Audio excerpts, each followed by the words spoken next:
All right, so here it is. Not the debate I anticipated, not the debate I wanted to have.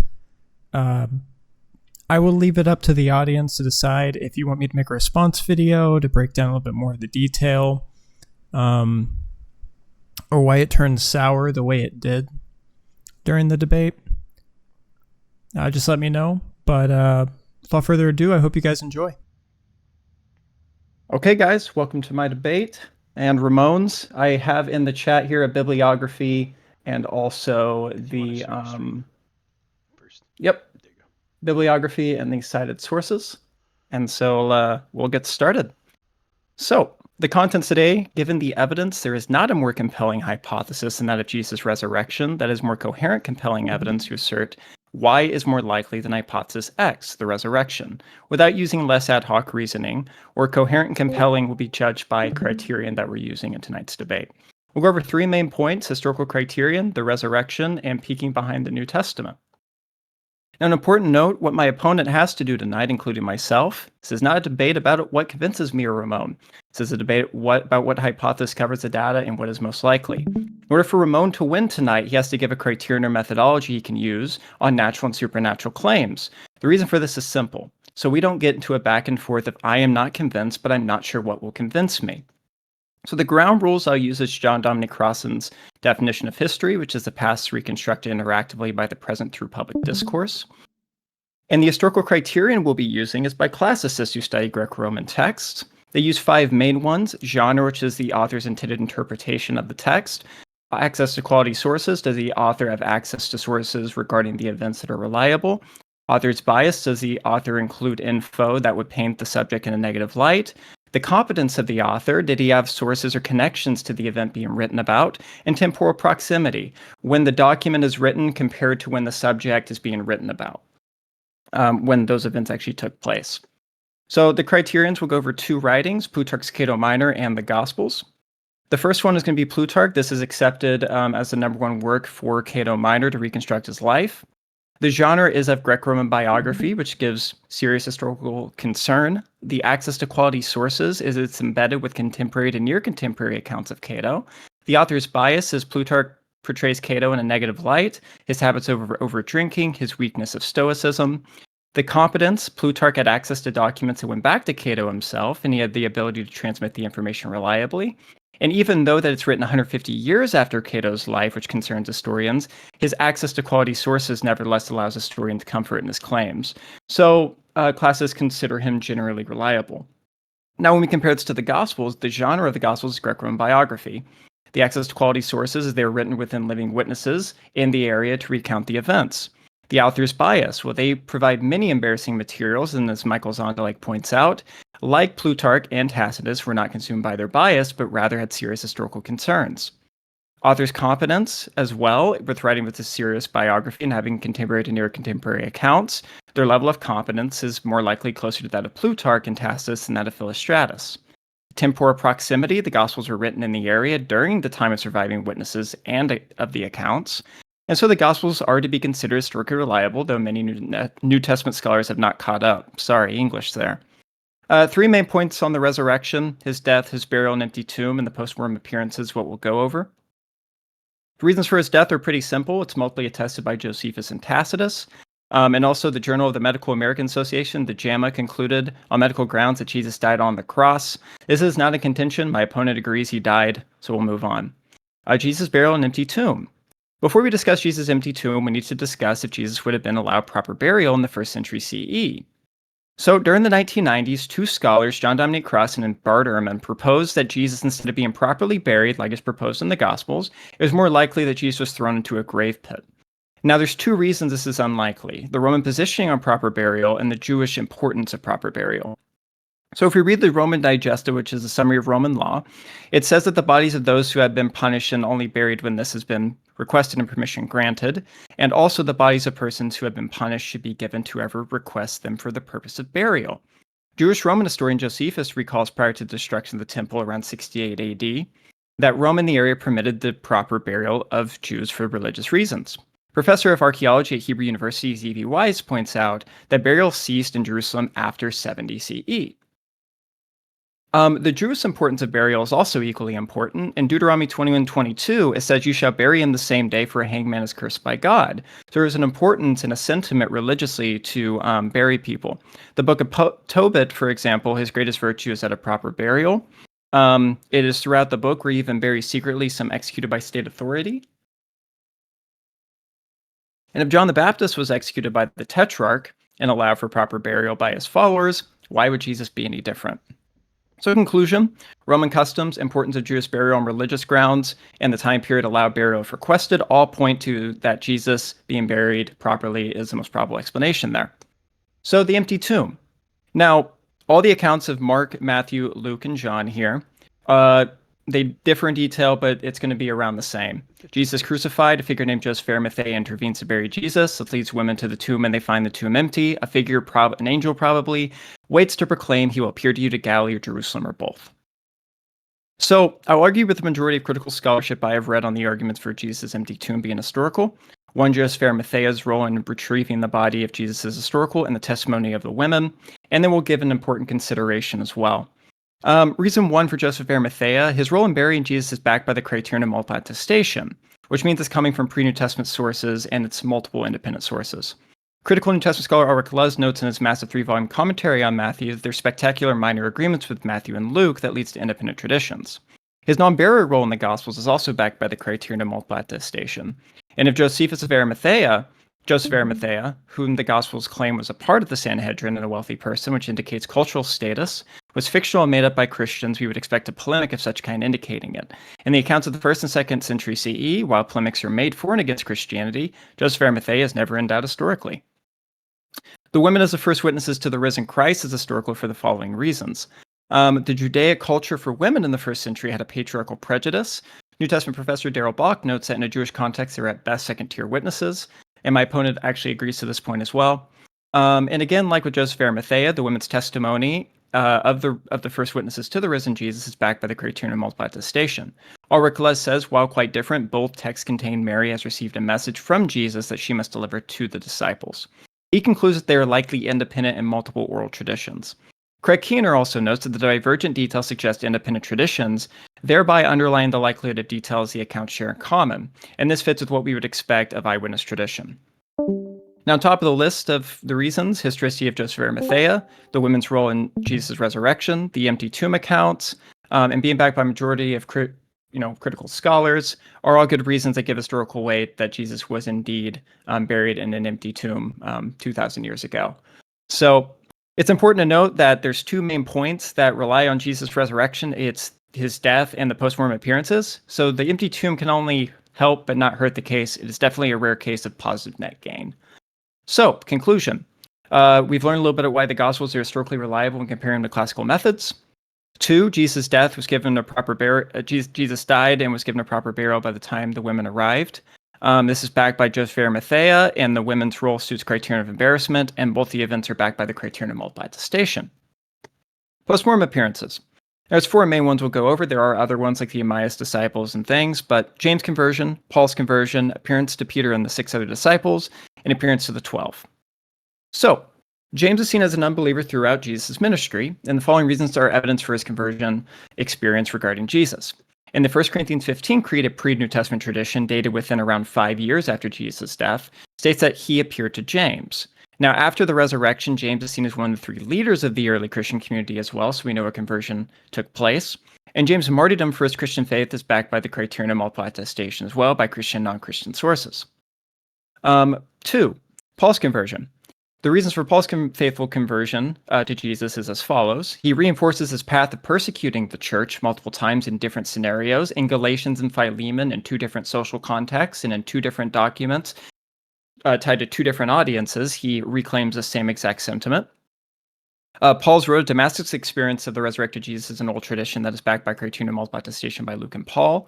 And Dale Allison notes with the overlap of these traditions that we can be entirely confident that the author of Acts had access to a traditional call story regarding Paul, a story that, even if enlarged with legendary elements and modified by Luke, goes back ultimately to Paul's first-person narration. And 3, Paul is confirmed by the early church leaders as having multiple meetings with them, which is attested both in the Pauline epistles and Acts. Now, Peter and the Six. This is also going to be likely, this one would be Peter's likely appearance of the risen Jesus, but it's also backed by the criterion of multiple attestation, and they do not seem to be borrowing from each other but gathering a common source. As Dale Allison points out, it's likely there's a common tradition between the accounts, as other scholars point out as well. So, appearance to the 12. Well, this is another one that's backed by the criterion of multiple attestation. It's found in Matthew, the longer ending of Mark, it's in Luke, and it's in John. And the strong overlap found amongst the Gospels is good reasons to suspect a common single ancestor, and that is Dale Allison, and also historical Jesus scholars Gert Thiessen and Annette Mertz note that there is no doubt it really happened, regarding of them actually having an experience.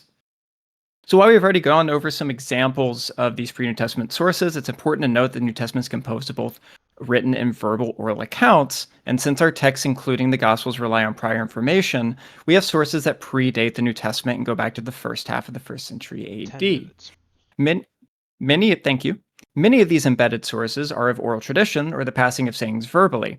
Now, therefore, knowing the reliability of these embedded sources allow us to understand the oral or pre-New Testament context of the New Testament, i.e. the closest way to get to the events besides being there. We'll go over the following points. Oral tradition, the context of Jesus' oral tradition, examples of pre-New Testament oral traditions, what memory and orality studies tell us, and applying memory studies to Jesus. Now, orality means a verbal expression, so thus orality studies can be the practice of studies being passed down in cultures via speech and not being written down firsthand.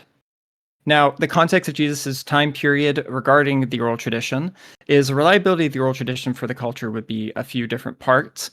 Is that Jews and Romans during the time of Jesus' ministry held memory in the highest regard. Samuel Burskog notes that while Jesus' tradition was emerging, remembering and forgetting became a matter of honor and shame.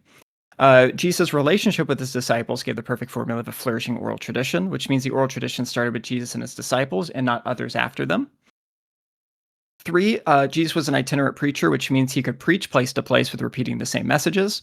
This leads to increase in reliability of memory retention and also in authority on the oral traditions in case someone were to try and change it drastically. For example, Gnostic texts and those examples we get. Some examples of pre-New Testament traditions would be like Mark chapter 14, 53 through 63, which highlights when Jesus is taken before the council to the high priest Caiaphas before the execution. Now note versions A through E here, how they all mentioned to the high priest, of the high priest, and the high priest, again the high priest, and the high priest. What is unique is Mark never mentions Caiaphas, the high priest, by name. But if you compare this to the Gospel of Matthew, which uses 2 references to Caiaphas or to the high priest in this manner, it references it as in the palace of the high priest whose name was Caiaphas. Jesus led him to Caiaphas the high priest. Since Mark doesn't mention him by name and the other Gospels do, this gives good credence that the source Mark is using for the events of Jesus' trial is no later than 37 AD, which would be the last year of Caiaphas' reign. The important part of this, of course, is going to be that Jesus' resurrection happens somewhere within 2 weeks of this event occurring afterwards. So another example is going to be another important one, which should be the 1 Corinthians 15 Creed. For I delivered to you of first importance, for what I also received, that Christ died for our sins in accordance with the Scriptures. He was buried, he was raised on the 3rd day with accordance with the Scriptures. He appeared to Cephas, or the Aramaic tendency, which would be Peter, for the Greek. Then he appeared to the 12. Then he appeared to more than 500 brothers at one time, most of whom are still alive, though some have fallen asleep. Then he appeared to James and to all the other apostles. The terms delivered and received are rabbinical terms for passing all the traditions. It uses the term Cephas instead of Peter. Besides Galatians 1:4 for our sins, it's absent elsewhere in the New Testament. On the 3rd day is also pre-Pauline, which means it's not found in Pauline letters. It's something that's used as language that's Semitic that Paul is gathering. The 12 is also in Paul elsewhere. It's the apostles, and buried also in the Greek here to match to our empty tomb actually implies a grave. So we do have something of an empty tomb there being implied in the Koine Greek as well. So the New Testament professor Dale Allison notes that the main components take us back to the Christian beginnings. James D.G. Dunn notes that this tradition we can be entirely confident was formulated within months of Jesus' death.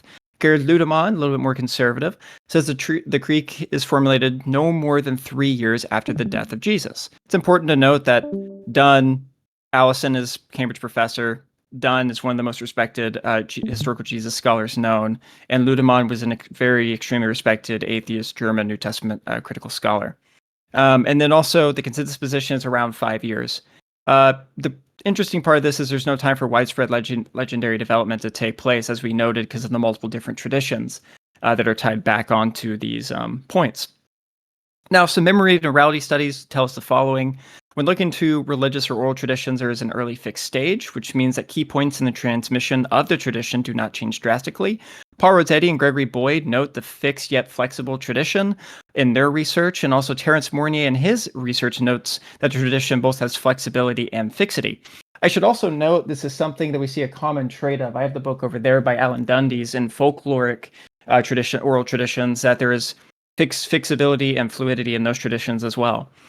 So variation in orality is to be expected. As noted, in early fixed stage and reliable oral traditions, variations on details are to be expected. And orality is more reliable in the near past instead of far off into the past. As we've noticed, the Gospels are written during surviving witnesses in the area to recall the events.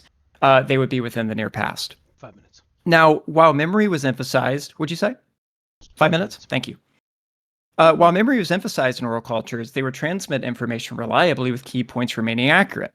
Indeed, James D.G. Dunn notes that since the origins of the Jesus ministry, as we note with Burskog's studies of the flourishing relationship of a teacher and the disciple, was of grave importance in various forms to pass that down reliably, that the oral traditions are to be regarded as historically reliable. Also, oral traditions, particularly of religious value, are much more concerned with reliability of oral tradition than its counterparts like political mythology or other forms. And this is by Ruth Finnegan, who is a very respected Israeli cultural anthropologist and professor of cultural anthropology. I forgot what university, but I know it's quite a respected school for their anthropological department. But applying these memory studies to Jesus. Now, here's a small survey. You've got Robert McIver, who notes that while personal bias can give inaccurate details, they don't change the gist of the situations described. And despite the fallibility of memory, the Gospels are generally reliable. Delcy Allison also notes that doubtless some of the traditions behind the Passion narratives had their genesis very early on, which surely ups the odds of their containing some true-to-life memory. Point number 3 is James D.G. Dunn, Kenneth Bailey, Berger Hartson, Jan Facina, Richard Bauckham, the great A.B. Lord, Samuel Burskog, Paul Rossetti, even from the great critical school and the thought by Bultmann, Etta Linnemann in her later years found the oral tradition of Jesus to be reliable. So the Gospel's pre-New Testament sources are reliable unless one can provide good evidence to the contrary. So, closing here. So today for my opening, we've covered the following points regarding Jesus' resurrection, if we can kick it back into memory. No pun intended. The Gospels are to be considered historically reliable using classicist methods. This means Greco-Roman scholars and how they adjudicate their works and reliability amongst them. After his death, Jesus was given a proper burial by Joseph of Arimathea, and the tomb was found empty, which is attested by the women. Most importantly, the account is multiply attested and involves a criterion of embarrassment. 3. Every post-mortem appearance of Jesus I have given tonight is backed by the criterion of multiple attestation and involves very early independent and group accounts of the experiences of the risen Christ. And 4. Our New Testament is not an echo chamber, but relies on prior information. We have shown our pre-New Testament sources to be reliable orally and seemingly go back to the earliest Christian community. Now, I am aware I've only given a positive case for Jesus' resurrection, without really hitting on many alternative naturalistic hypotheses. I've done this on purpose since I am walking to this debate, that having really idea what Ramon's rebuttals are into this. Now, to be fair, he does not know anything that I was going to bring to the table either, besides a certain reflection, because we've kind of been through this song and dance before, but it didn't work out last time. I'm also aware I've mentioned some historical criterion some of you guys may not be aware of, like the criterion of multiple attestation and the criterion of embarrassment, without actually going through the importance of these for historical authenticity. Don't worry, we will hit that point, no issue. Now, I also know something just right off the bat as we finish up, because we are done, but there is one last point. I have mentioned quite a few different scholars and from different backgrounds, and that may seem foreign to you. As I said, I have a bibliography and all my cited sources, so you can go and check that out as you see fit in the chat, so you can go and see who I'm referencing and all of that. So thank you. That'll be my opening.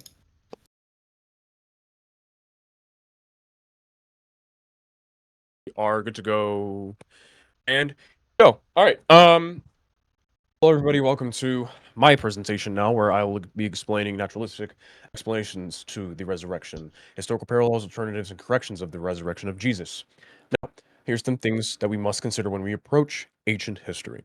When approaching any historical claim, especially one as extraordinary as a resurrection, we must first remind ourselves how history is recorded. History is not a direct window into the past. It is a reconstruction built from limited sources, often written decades after the events they describe, intentions, and worldviews of the authors. Now, while this does not hinder the resurrection in and of itself at all, I do believe it does leave room for possible alternatives. Unlike scientific inquiry, historical investigation must work with what survives, fragmentary records, oral traditions, and limited context. Again, doesn't hinder it, but alternatives. In the ancient world, these constraints were the norm, not the exception, making interpretation inherently cautious. This is why skepticism is essential. Confirming the resurrection, given the limited forensics we have to ascertain it, does not necessarily have to be the only plausible explanation. To accept it as the most plausible explanation requires a level of evidence that goes beyond what we would require for a typical ancient event. It needs not just the attestation, but clarity, consistency, independence in areas in which would be crucial, criteria which many naturalistic alternatives can meet rather readily. Throughout this debate, I will argue that the resurrection is not the best explanation of the data. Instead, we have every reason to believe that the naturalistic explanations, grief, conflict-induced hallucinations, psychological phenomena, mistaken identity, rhetorical storytelling, and political maneuvering are far more plausible and historically grounded. History teaches us to be cautious, not credulous. So, let's start off with the tomb. One of the strongest love hooks for the resurrection is that when visiting the tomb that Joseph of Arimathea placed Jesus was found empty. One unique fact about the empty tomb and burial is that the most speculative of the four facts to the resurrection of Jesus. The narrative goes that Jesus was crucified, was buried in a tomb by Joseph of Arimathea, and escaped the tomb 3 days later. In many cases, those who hold to any naturalistic alternatives to why the tomb was empty have traditionally held to the speculation that Jesus' corpse may have been stolen, placed in a different tomb. You get the idea. This panel is going to set aside any attempt to parallel the case of the empty tomb and lay down what we can concede with the information provided for the narrative. Hopefully it will allow potential loopholes to fill the gaps of the speculation provided. Here are the theories presented for the empty tomb, like the wrong tomb, spiritual resurrection, double burial, stolen body, and so forth. I will be presenting two.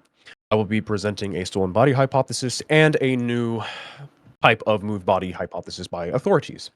So, moving on, we have the stolen body hypothesis. What we need to attack for this to enter the realms of plausibility is who, when, and why. Sorry, more so of who. This was a mistake. So, moving forward, we have to ask the who. When looking at who would steal the body, we would have three groups involved with Jesus' death: the Romans, the Jewish officials, and the disciples. Of all these three groups, the one that seems to be the more congruent with this hypothesis would be someone within the disciple circle. However, the question stands, where or who could have done the crime, since all the disciples seem to be witnessing an experience of the risen Jesus?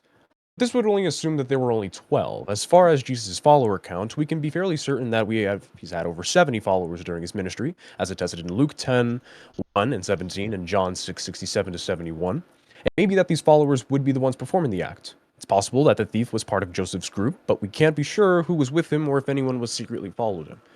Someone could have learned their location by asking or bribing a member of the group, such like a necromancer that was proximus to the area. Argument is pretty much going down with just the who. Onto the when. The next thing is brought to contention is not just when during the span of the crucifixion to the supposed resurrection day could the disciples steal the body, or the 70, or the necromancers, but when would the best time between that time frame be for them to take charge in the robbery? One thing to remember is that days were calculated in 12 hours rather than 24 near Palestine in the first century. This would mean that the disciples would have roughly 36 hours to retrieve the body. With that information being said, thieves would have had 2 full nights to steal, especially during Passover, Sabbath, and most people were home, and few would be near graveyards or out of business. Even a sudden plan or chance finding could succeed in such a situation, and the conditions were ideal, and pre-planned schemes would even be more likely to work. Moving on, the most crucial part is the why. So, the most important detail one must ask is the motives for the disciples to brainstorm the idea of stealing the body of Jesus, and for what purpose would it serve? One known motive is that body parts, especially from a wholly crucified person, were valuable for necromancy. Necromancers who stole bodies clashed with laws against disturbing graves. People believed corpses needed protection from witches who used them in magic. While bodies for cursed didn't always need to be moved, they sometimes were. As Tacitus noted with the remains found with the curse items, additionally magical texts reveal other uses for the stolen bodies, like asking the dead questions by placing scrolls in their mouths, making holy men called. And of course, don't get me wrong, this leaves room for the necromancers themselves to do it rather than protection of the 70. 15 minutes. Now, here we have the quote. Thank you. Tacitus notes that human remains were discovered with the curse items in Germanicus quarters. In addition to curses, magical texts reveal other uses for body snatching, such as asking the dead questions by placing inscribed scrolls in their mouths. The advantages of having Holy Man's skull for inquiries. We went over this. And this quote is, the terrible intensity of the malady was increased by the belief that he had been poisoned by Piso. And certainly, there was found in the hidden floor and the walls discernible remains of the human bodies, incantations and spells in the name of Germanicus inscribed on leaden tablets, half-burnt cinders smeared with blood, and other horrors by which in popular belief souls are devoted to the infernal deities. Other sources of necromancy. BGM Scrolls 296-466 says it includes the agoge spells meant to compel or blind people, sometimes calling on spirits of the dead. Or found in the 2006 2125 scroll, we have the contains necromantic spells that mention using body parts or bones to summon spirits. In 2154 to 2240 scrolls, we have as direct references to going to tombs and pulling up fresh corpses for ritual power. The literary sources of Lucan's Pharisala, book 6, lines 507-830, features that infamous watch Aristo, who drags corpses from battlefields and graves to perform necromantic rituals. Seriously, but shows how elite Roman imagination saw this stuff happening. Pliny the Elder, Natural History 2810, talks about how the uses of body parts, bones, or even ashes in spells and positions. Appius Apologia 42 defends himself against accusations of magic, referencing popular fears of grave robbing sorcerers. Scholarly perspectives. Daniel Ogden of the Greek and Roman Necromancy in 2001 says that the tomb was the prime site of necromancy, serving as the home of the ghosts and a place where the living could communicate with the dead. Sarah L. Johnson in Restless Dead 1999 says that the dead were very much like us, driven by the same desires, fears, and anger, seeking the same roots of rewards and requiring the same sort of care that we do. John Geiger, Curse Tablets and Blinding Spells from the Ancient World, says the curses of the blinding spells, commonly called defixones, were intended to bring other people under the power and the control of those who commissioned them. Now, we have a new moved body hypothesis is born, and this is going to go in conflict with if Jesus was granted burial in a tomb, looking at the perspectives. So, with critical view is that the secular biblical scholars take some suspicion on the significance of Joseph of Arimathea, often seeing their suspicion on the authenticity of Joseph actually burying Jesus in a tomb. Prominent atheist textual critic Bart Ehrman lays his suspicion due to Joseph not making a significance to the Gospel of Mark until much later, or not found in Corinthians. As you see the quote, it is hard to make historical sense of the tradition that's just within the context of Mark's narrative. He also states that it also appears to be difficult to work Joseph's name into other New Testament texts. Neither Paul nor the major creed he cites in 1 Corinthians 15 mention Joseph. While Ehrman's position on the narrative of the tomb is more nuanced, he speculates that this information seems to conflict with what can be conclusive about the burial of Jesus, and sees more consistency on the possibility of the body potentially being thrown in a common grave, given the fact that he, for sedition purposes, charged as an enemy of the state, or maybe an unmarked trench grave, which, if there's going to be burial for someone of his status, probably. Biblical scholars like Gary Habermas and Craig A. Evans suggest that if the name of a largely unknown person is left out of a story, it won't violate proper reporting standards, and this holds true only if the person's connection to the specific role is clear, especially if they had little importance before that moment. They often defend this point by highlighting Joseph of Arimathea, who stands out as a fascinating figure among some of the world's most stunning mountains. His importance comes from his unique position in Jewish leadership, where his traits match the duties he had to perform. Joseph's relevance is tied solely to the task he needed to accomplish, so there's no problem to leave him out until then, right? Moving on, we have burial versus actually following sedition law. Once again, Ehrman does admit to being more nuanced and speculative than what we can conclude with the information provided for the information on the tomb and the burial. Ehrman articulates his recent changes in perspective regarding the burial of Jesus in the following manner. The view now is that we cannot know what actually happened to Jesus' body. However, Bart often brings up the possibility that initially the corpse of a crucified victim, specifically one who was charged of enemy of the state, who was charged with sedition, has been left on the cross or to be eaten by birds or wild animals as it hung on the cross in the aftermath of the crucifixion, or it's being flung into a common grave dump in Jerusalem. It cites the following to back up the Roman custom. We have Theodorus Siculus, Library of History, 1625-2. Chrysostom in the Discourses of 3185. Octavian in the 12 Caesars and Sosthenes Augustus 13, and Tacitus in all 629. Important to note that this is not a representative of what Ehrman's old hypothesis, where he relied on the Johannine to support an analogy for a theory that Jesus' body could have been fed to the dogs, even though that's completely wrong, considering that he was abandoned the view and has not used this to support the old theory. On the response to New Testament scholar Craig A. Evans, I know I said Chris, Evans provides the first conceding with Ehrman's point, thank you, on crucified victims being left on their crosses in some parts of ancient history. such as Ors, Epistles 1, 1648. Juvenal, we have the anonymous 3rd century Apostolica. We have the Livy, History of Rome, 29, 9, 10, 1824, and Josephus, Jewish War, 5, 289, and 449. Then, New Testament scholar Gary Habermas further emphasizes with the argument that apparently he was not always accustomed to leave crucified victims on their crosses. He cites the following biographies that go over the narrative that suggest that in many cases the victims would get the privilege of burial.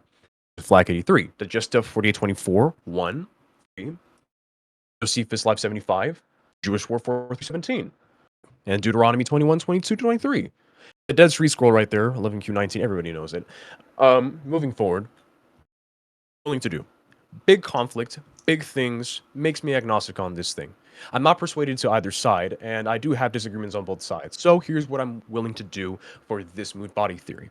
I'm going to grant Joseph of Arimathea existed, and Joseph of Arimathea existed to bury Jesus, and this burial was highly sensitive due to Jesus' political status, however. But Roman law and sedition policies still apply. They're still prevalent. Reality was more politically pragmatic and situational than strictly legalistic. What I have is a negotiation theory. Negotiation theory purposes is that the tensions between the Jewish authorities and Pontius Pilate after Jesus' crucifixion led to a discrete political negotiation concerning Jesus' body. Specifically, this theory suggests that Joseph of Arimathea's cautious request in Mark 15:43, and I believe he says somewhere in John, to Pilate for Jesus' body indicates fear of backlash from Jewish leaders, implying serious political stakes. Pilate, known from Josephus and other sources to be politically cautious and willing to negotiate in order to maintain peace, likely acceded quietly to Joseph's request to avoid further unrest or revolt. Jewish authorities, angered or embarrassed by these leniency, would have had a strong motive to keep the arrangement secret to avoid internal political fallout and maintain their authority. And they walk over there, and once the Romans, aware that the publicity about the burial might portray Pilate as a weaker, undermined Roman control, would also have suppressed official records of mentions of the event. Given that past negotiations were public and less politically damaging, one that was done in secret that could damage both parties could be kept within the negotiators, thus never making it into the documentation on their future antiquities. Gospel accounts written decades later reflect the background, the cautious of behavior of Joseph, the lack of the public record, and the absence of conflicting stories about Jesus' body being publicly available. Supporting points.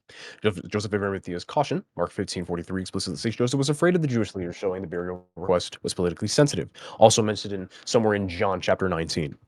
Pilate's political negotiations. Josephus describes Pilate as pragmatic and sometimes conciliatory to maintain order, like in Josephus' Antiquities 18s and 3s and the 1s, so forth. This fits the idea that Pilate would quietly allow a burial to avoid unrest. Silence of the Jewish and Roman records. Both groups have political reasons to suppress mention of the burial of Jewish leaders to hide internal conflict and Romans to avoid appearing weak. Gospels mention of spies in Luke 20:20 and John 17:32, and also somewhere in Josephus' Library of History in chapter 15, demonstrates the tense surveillance environment in Jerusalem, supporting the idea that Joseph's actions were monitored and politically charged, or maybe the women who were also being told of the body burial. So, let's go over the appearances. What could the disciples have seen? A common response to those who withhold to the belief of the resurrection is, what else could the disciples have seen when it comes to the resurrection? In some cases, many Christians would suggest that a common approach would be the route and say it was a fabrication. Well, this approach does not have to be the default. There are many possible explanations for a resurrection story. Perhaps it was faked. Perhaps it was simply a case of mixed identity. Perhaps Paul and other disciples were undergoing delusionary or illusionary effects or hallucinations. Given that these were foreign concepts at the time of the first century, it would follow that if this were the case, the compilers of the New Testament would document their testimony with sincerity. Although some of these may be rare occurrences, all of them are more plausible and more common than a man rising from his demise. That's just mostly me being playful. Paul fails to provide clarity on what he saw on the road to Damascus. Acts 9:3. He only mentions that he saw a light and heard a voice claim to be Jesus. Don't worry, I will actually be critically observing Paul. This is just so you know I'm focusing on him too. A good parallel would be a mixed identity of the resurrected Nero. We all know who Nero is, so I think I can summarize that he was a Roman ruler and he offed himself, and then he was ruling around the time of the 54 onto the 68 AD. But what's interesting about Nero is that shortly after his death, there was an uprising on Nero impostors that Romans had to put down to their convincing facades. Eventually, there was an impostor that was incredibly convincing, but he was effective on triggering the Parthian army to go to war. This resulted the Parthian army to invade the Roman Empire and were completely wiped out by the Romans. Dio Chrysostom, Cassius Dio, and Tacitus document the impostors of Nero as quoted. In his reign, Titus, also the false Nero, appeared, who was an Asiatic named Terentius Maximus. He resembled Nero both in appearance and in voice, for he too sang to the accompaniment of the lyre. He gained a few followers in Asia and in his advance to the Euphrates, attached a far greater number, and finally sought refuge in the Arbanus, the Parthian leader, who, because of the anger against Titus, both received him and set him about to make preparations to restore to Rome. Seeing that even now everybody wishes Nero were still alive, and the great majority do believe that he still is, although in certain sense he has not died, not once because often along with those who have been firmly convinced that he was still alive. I'm going to summarize that Tacitus is attesting what Cassius Dio and Dios Chrysostom say in these first two quotes, but he also says that such was the belief that Nero still lived, that several persons impersonalized him in different parts of the empire, stirring up insurrections and deceiving many people.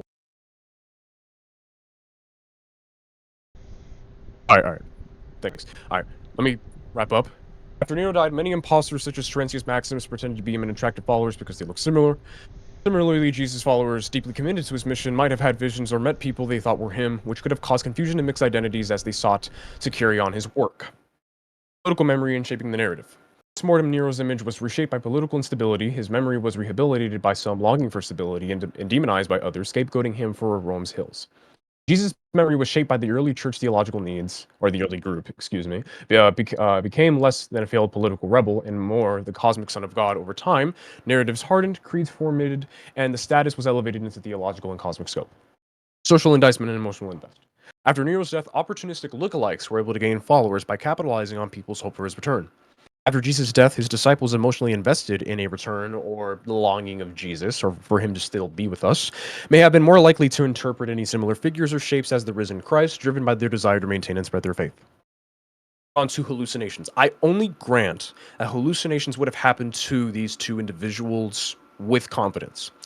Given that Peter was undergoing grief for a cherished friend for a leader who died sudden and violent, Peter can easily succumb to having a visionary grief bereavement hallucination that was interpreted to be the risen Jesus.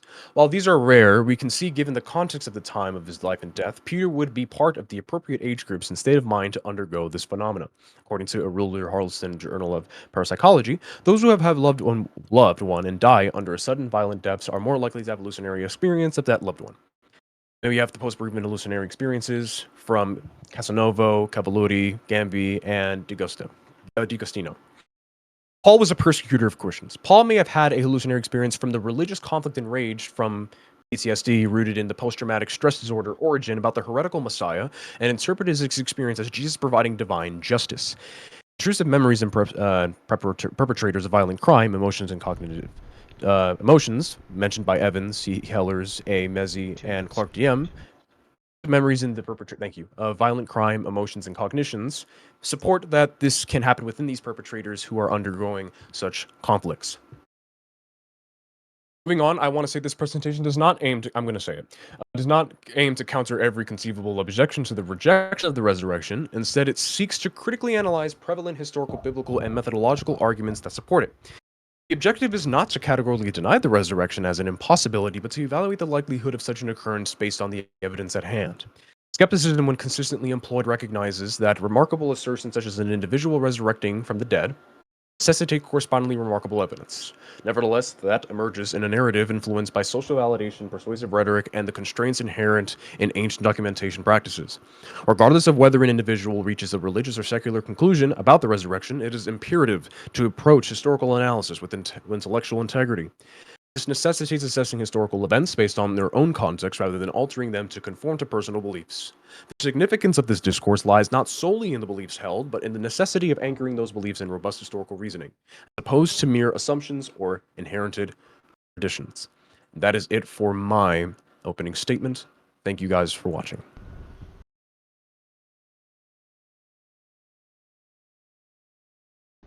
Yeah, I'm streaming right now.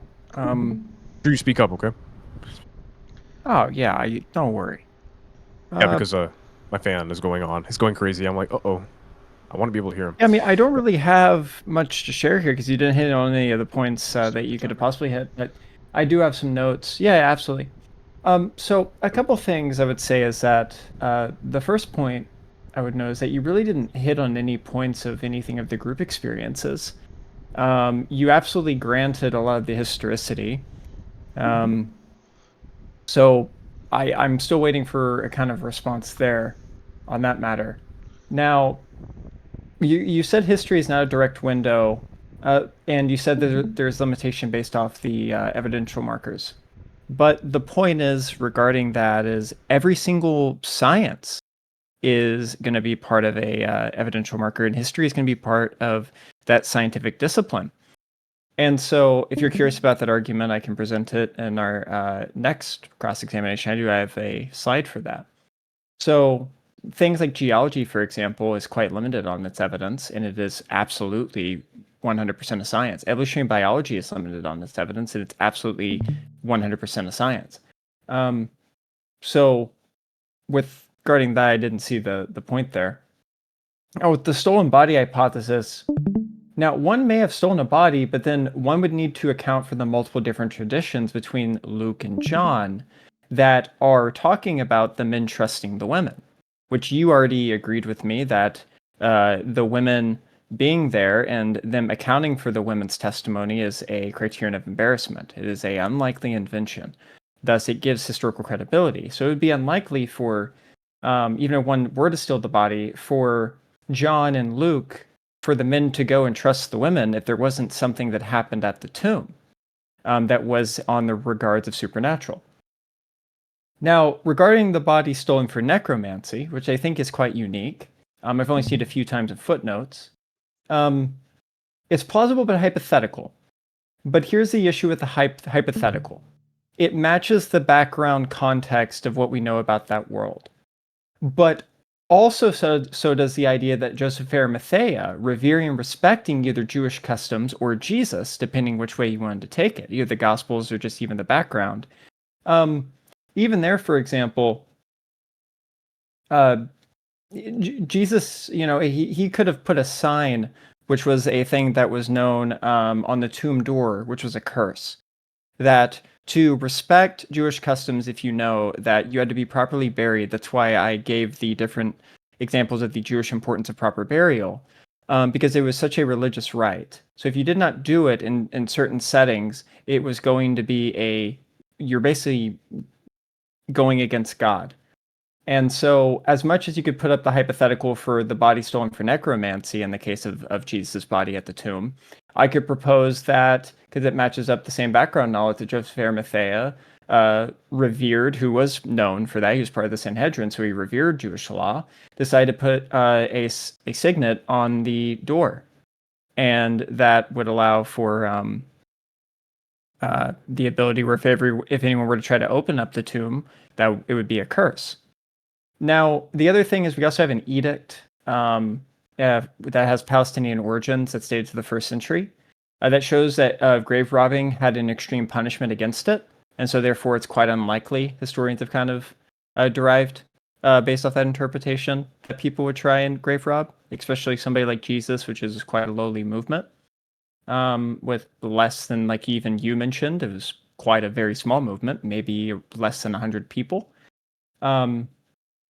Now, with regard to Joseph of Arimathea, one of the arguments you presented is that he's not found in other sources, and you did grant him, but I think it's important to note he's not found in other sources or other New Testament texts. But this is quite unlikely, because what about the argument of silence if one were to expect to call out Arimathea, right? Nobody says that he's a fictive character, so it's more likely that he is just historical. This is more for the audience's sake. And the negotiation theory is interesting. It puts Jewish leaders, though, and followers of the belief, no matter the sect, as people willingly going against their own religious holds.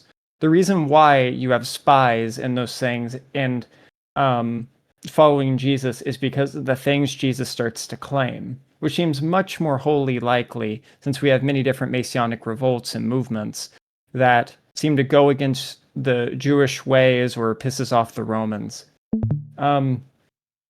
So it's much more likely than that than a whole bunch of Jews that were even like Jewish leaders that revered the law and different traditions, even if they had the wrong interpretation of it, as Jesus upheld, that they would bend the knee on that.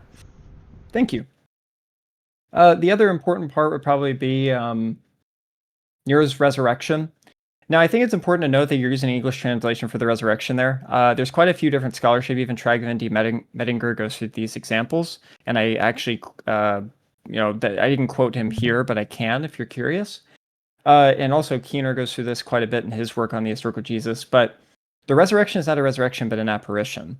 It's going to be that, obviously, like you matched up, that there are going to be examples of people afterwards, after violent deaths. And what it was is Rome tied quite a few times when there was a revered person, if people believed to see him afterwards, because Nero is known to commit suicide allegedly in 68 AD, and the experiences of his resurrection to obviously happen in 68 AD.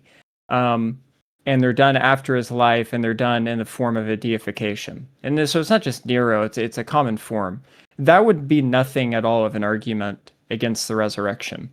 Now, I think the only thing you really proposed, I'm kind of upset about this for the resurrection, would be kind of the tie-in of you have a bit of parallels. But I just would say, yeah, I mean, there wasn't much to be answered there. But here, let me go to one more thing. Let's see. Pull this up.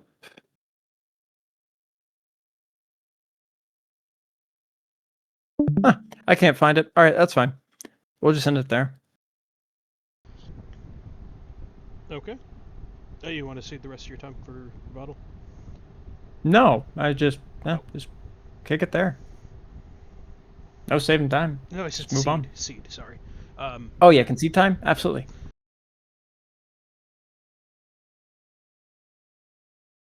I noted down everything you said that was important to address. You're asking about didn't talk about the experiences directly, clearly, or whatever about the experiences. And the appearances about the parallels are what that's about, but we're gonna get into that in a second. You then talked about what science is unable to do with like direct access to explanatory entities derived by hypothesis. Well, I mean, I agree. I even said that in my opening statement. That's why I said that with history, with that, it doesn't have some sort of like benefits that science has. We are still relying on what's more probable. We're still relying on a lot of lack of direct access to those explanatory entities to make such a conclusion of what's more probable. Um, and I didn't at all use that to disregard the resurrection could rely on that explanatory scope. So there's not really much contention there. You then talk about saying that I agree that Luke and John about the women, and that's a criterion of embarrassment. No, I don't. I don't agree with that. I agree with that maybe months ago, but not anymore. And I think the reason why is because this is patriarchally misplaced. First of all, you cited David Bach. I'm confused why you're citing New Testament scholars for Mediterranean patriarchy. They're not experts in the field. This is like when you called out Starts for using a Muslim scholar for Tacitus. First of all, they're not experts in the field of Israeli patriarchy. If you actually look at David Bach, he actually inadvertently lays down where they could be reliable because it wasn't universal. He says, literally, at present, the bodies of those who have been present have, excuse me, no. He actually tries to say, I actually wrote it down, that he's on a tightrope by saying that women were rarely allowed to testify in legal settings, but then he admits that in a certain rare cases, like when no one else was present, their testimony was accepted. But this rare exception is exactly what the empty tomb scenario would fall under. The women were the only ones in the tomb, and they are the ones anointing the body. That is their job. And they're the ones performing burial rituals. So he indirectly concedes that this case qualifies. He insists that women were second-tier witnesses to disregard that. Not only are you citing somebody that's not an expert in the field, you're getting somebody that's contradicting themselves who inadvertently admits that it is plausible. I actually have scholars that study in this field, like Judith Hoffman, who says he even says that even the rabbis of the Mishnah and Tosa admitted that women could testify in areas where they were deemed fit, like matters of purity, domestic life, and when no other witnesses were present. And she quotes stuff like the Hashanah 1:8 and T Sanhedrin 5:2. Hopman also says, you can conclude that the specific law disqualifying women as witnesses was formulated as general halachic principles, just as in other manners, such as punishment. That with many exceptions arose from the actual customs and practice, like anointment of women, doing for the body. And during a normal trial in court, women's testimony was not sought out and was in fact avoided whenever possible because no man wants his wife to degrade himself in court. Here's the kicker. She even provides a footnote to that text. which is like footnote 26 in that book. I think it's in like 186. That for this reason, the Christian theological debate regarding testimony by women, particularly that of Mary Magdalene of Jesus' resurrection, testimony which of the course was not given in the courtroom, is not relevant here. Some scholars have attested that evangelists were compelled to find male witnesses to the resurrection, since the women's testimony was not sufficient according to Jewish law. He's saying that it doesn't uphold any of the criteria that would be embarrassing for an empty tomb. It's not a court case. They fit all the fitness that they would be accepted as witnesses. And these are experts in the field who accept it because, well, they're the ones that are the proper expertise of patriarchy of women testimony. Citing New Testament scholars is not going to work. And especially ones that contradict themselves. You then talked about necromancers can talking about like there's like a threat of stolen body for necromancers and everything. I don't see what your argument is there, whether that necromancers would be hazardous to do so. Well, that's kind of my point, that they had very ideal conditions in which they could do it without getting caught. And I don't understand how women being discoverers of an empty tomb disregards, or embarrassment in any way disregards necromancy, because the point of a successful crime is not to believe any traces that would elucidate that specific event that results in an empty tomb. That's the point. It's to not make them suspicious of the thing. So I don't see how that's in any way relevant or an actual objection to necromancy or stealing the body. And then you talked about Joseph being within the crowd. I mean, well, it's kind of, I don't know what your angle is there, but the only thing I could say to that is, if you're going to suggest that they're going to be morally perfect to not undergo some sort of bribery to, I don't know, let somebody within his circle to get there, or maybe anybody within the disciple circle. It doesn't have to be Joseph. Fine, I can admit it doesn't have to be him. But to assume that that's unlikely because of those reasons, I don't see how that's inevitable.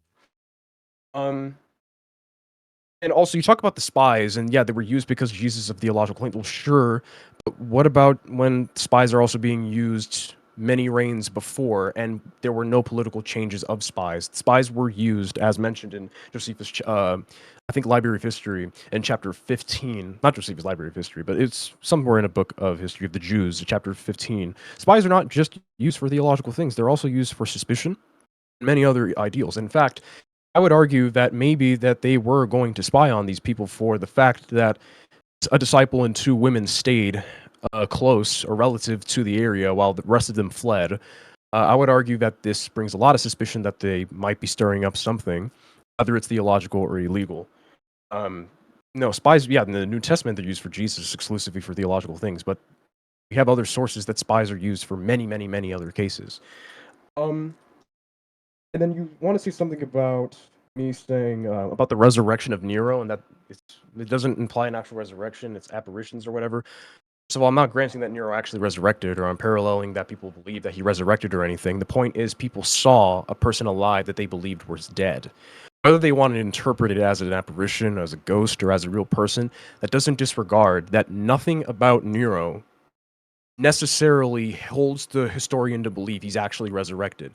That literally shows there is naturalistic alternatives for people to interpret someone to still be alive after their death, rather than an actual death reversal ordained by God. So I don't see how that's an objection. I would appreciate an objection if it was like, oh, he didn't actually appear to these people. But regardless of it, I mean, they even had to kill someone. They literally killed someone. That shows that there's an actual physical person that persuaded people. So this literally leads to the parallel that you can have a physical person, whether it's intentional or not, to be interpreted as a Jesus. I mean, how many more minutes do I have? 2.5. 2.5. Great. And by the way, I think just to go back, when you were talking about the inquiry of science and geological things, where we're missing something, some independence in areas like that, I agree. I mean, I'm not saying that this hinders it. Once again, I'm just saying these things make things inconclusive. So we have to look at the data, what's more plausible and much more plausible or probable on their own merit. Yes, we have to talk about background knowledge, but we also have to talk about the inherent probability and the frequency of what is recorded within that same mechanism of testimony. Antiquities within that genre produce, more often than not, alternatives like these and other external sources than anything that matches a death reversal. So that's not just anything about background. That also shows many areas within Bayesian reasoning that it follows this line of reasoning. It follows this line of plausibility, and it checks all those marks. Finally, again, I really want to stress this on with this. I don't understand how that those alternatives for the experiences explained or explain the experiences. The experiences are going to be the appearances of Jesus. I mean, all these alternatives are meant to show that it is indistinguishable from what they interpret. You just need the person to interpret that a death reversal actually happened. He also didn't attack anything about the hallucinations with Paul or Peter, and those two are the most influential. If we can see that maybe the other groups of people, like the 12, for example, that would be the people undergoing mixed identity, and we have two people that also individually experience Christ, we have two separate occasions of appearances that agree with each other, and that's how a big movement starts. With those two similarities happening in different times, one under groups like for mixed identity, and one individually like hallucinations. They come together, they compatibilize, and they agree that this rare appearance that has no precedent under their foreign concept is regarded as what they interpret as a resurrection. That's all. Thank you.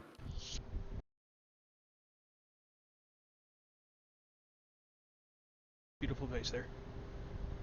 Yeah, I mean, I'm share my screen because I'm gonna probably show something Yeah. here in a second, but we're in cross-examination a little bit as well. So I'll do a little bit of a back and forth. Yeah, let me know once it's up. Let me know, and I'll let you know when it takes a second to load. Okay, gotcha.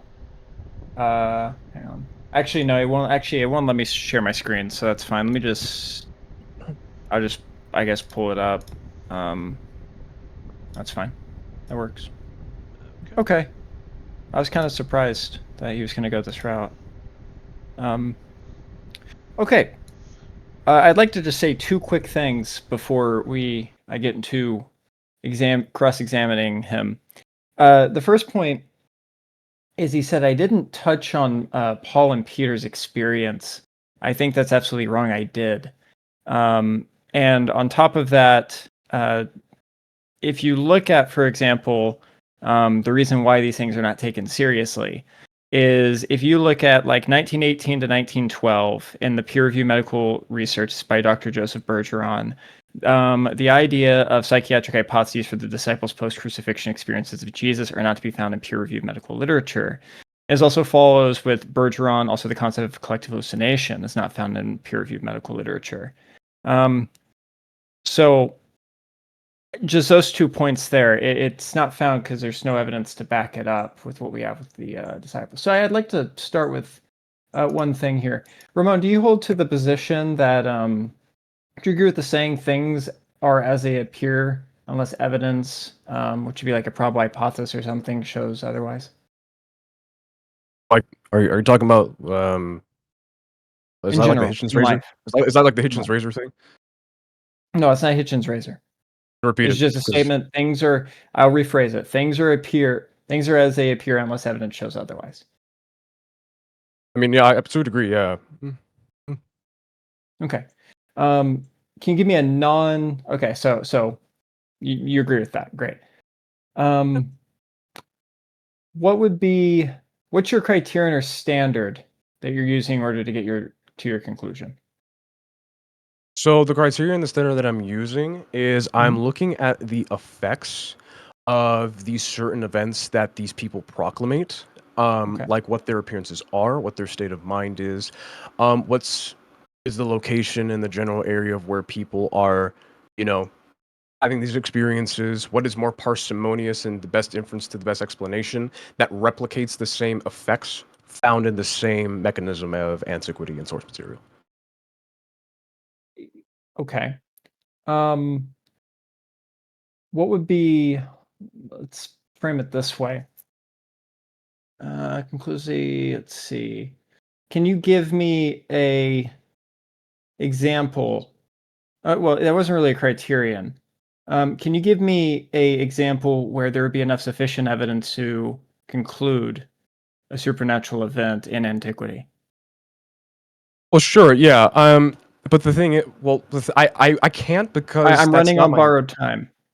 I can't because that's not my position. My position isn't necessarily about supernatural. It's about Okay, the so source. one of the things I said in my opening, this is why I said, and again, you get to grill me, is I said if you cannot give me a criterion, or you cannot give the audience a criterion, but I have, then what happens is you're basically giving me something that says I'm not convinced, but I don't know what will convince me.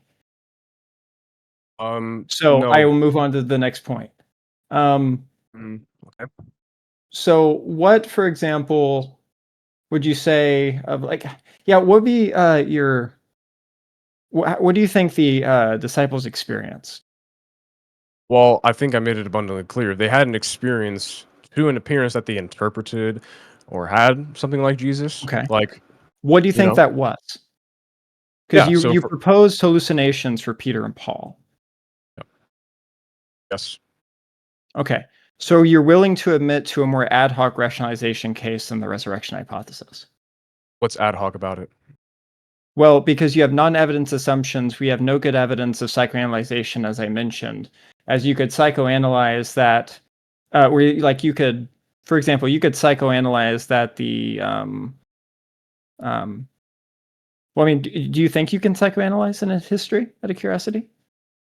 The only thing you psychoanalyze like their state of mind, no. But if you can look at like what their Wait, if you're concluding that they had a hallucination in order to bring that to your yeah, hypothesis to the forefront, are you not concluding a psychological diagnosis?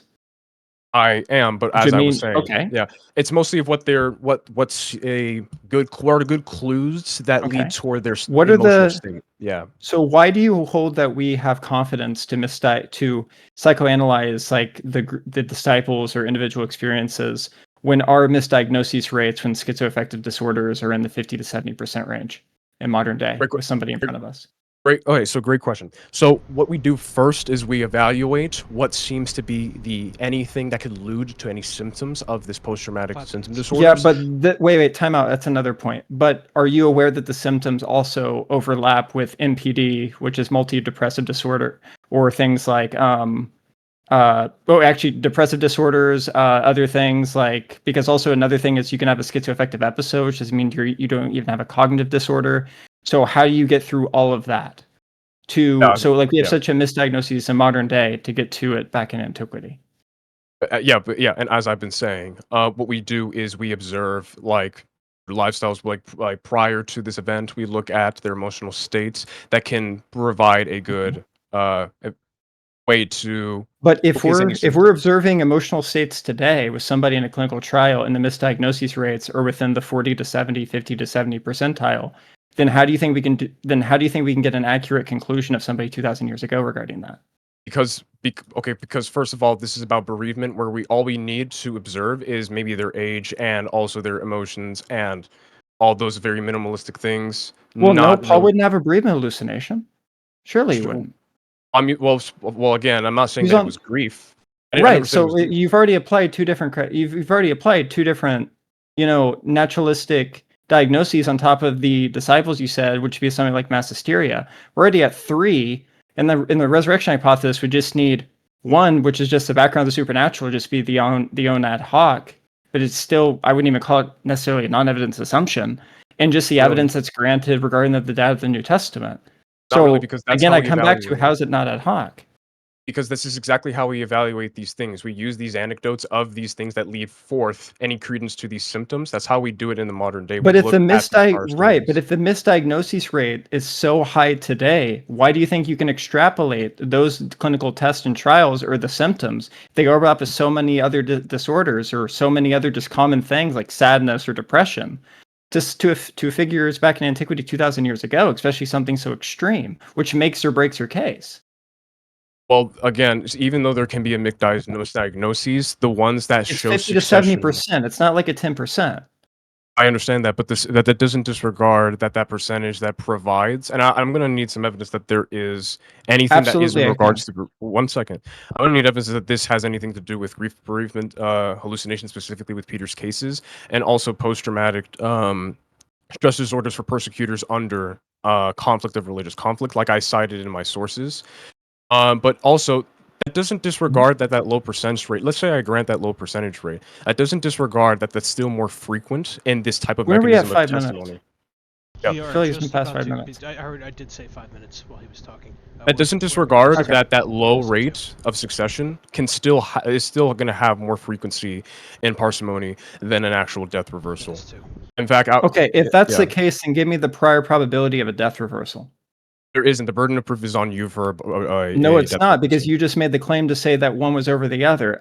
You're in cross-examination. I'm cross-examining you. Oh, right, yeah. You just made the So, claim. So, yeah. no, hang on. You just made Yeah. the claim and said that it is more likely, hence, that the prior is, the prior probability would be more in this case. Yeah. So give me the prior probability of saying a death reversal would be less likely or more likely. Give me that. I didn't say anything about prior probabilities for death reversals. I'm saying prior probabilities specifically for the frequencies, and also frequencies of hallucinations, including those of the inherent probabilities that we observe. How do we get a prior if we have a diagnosis rate that continues to change from 40 to 70% of misdiagnosis rates? Because irregardless of that percentage still shows more frequency than what we've seen with death reversals, and the reason why we know this is because with So the if that's the totality. case, then if that's the case, then give me the prior probability, because I cannot believe you ran into this. I'm going to need right now. Give me the prior probability of a miracle or a supernatural event. My argument isn't about supernaturalism; it's about just simply death reversals. Death reversals being supernatural is a false dichotomy. Okay, give me the prior probability of a death reversal. I am not familiar with Because an if you're exact doing rate. that, then you're not even arguing what the debate is about. But that's okay. I would say it's lower. I mean, I can't give you a calculative case. Okay, how is it lower? Give me the criterion. So the criteria is there is more testimony of the exact same mechanism we rely on for death reversals. That there's more testimony on those, and there's more successions. How does of that those get you than to I the see. prior? Because That's not how the prior works. prior probability is based Okay. on what we observe with parsimony. That's exactly how it works. It's not how base theorem works. We'll move on. It is exactly how it works. We're it's not. We're at 2 seconds here, so I don't think we'll have time for another question. Okay. I can't believe we walked into that. All right. Reset the time. And of course, he's welcome to revisit this. We are going to have a second round of cross-examination. Oh, 100%. Yeah. Yeah. But I'm going to reset the time. Okay. 10 minutes.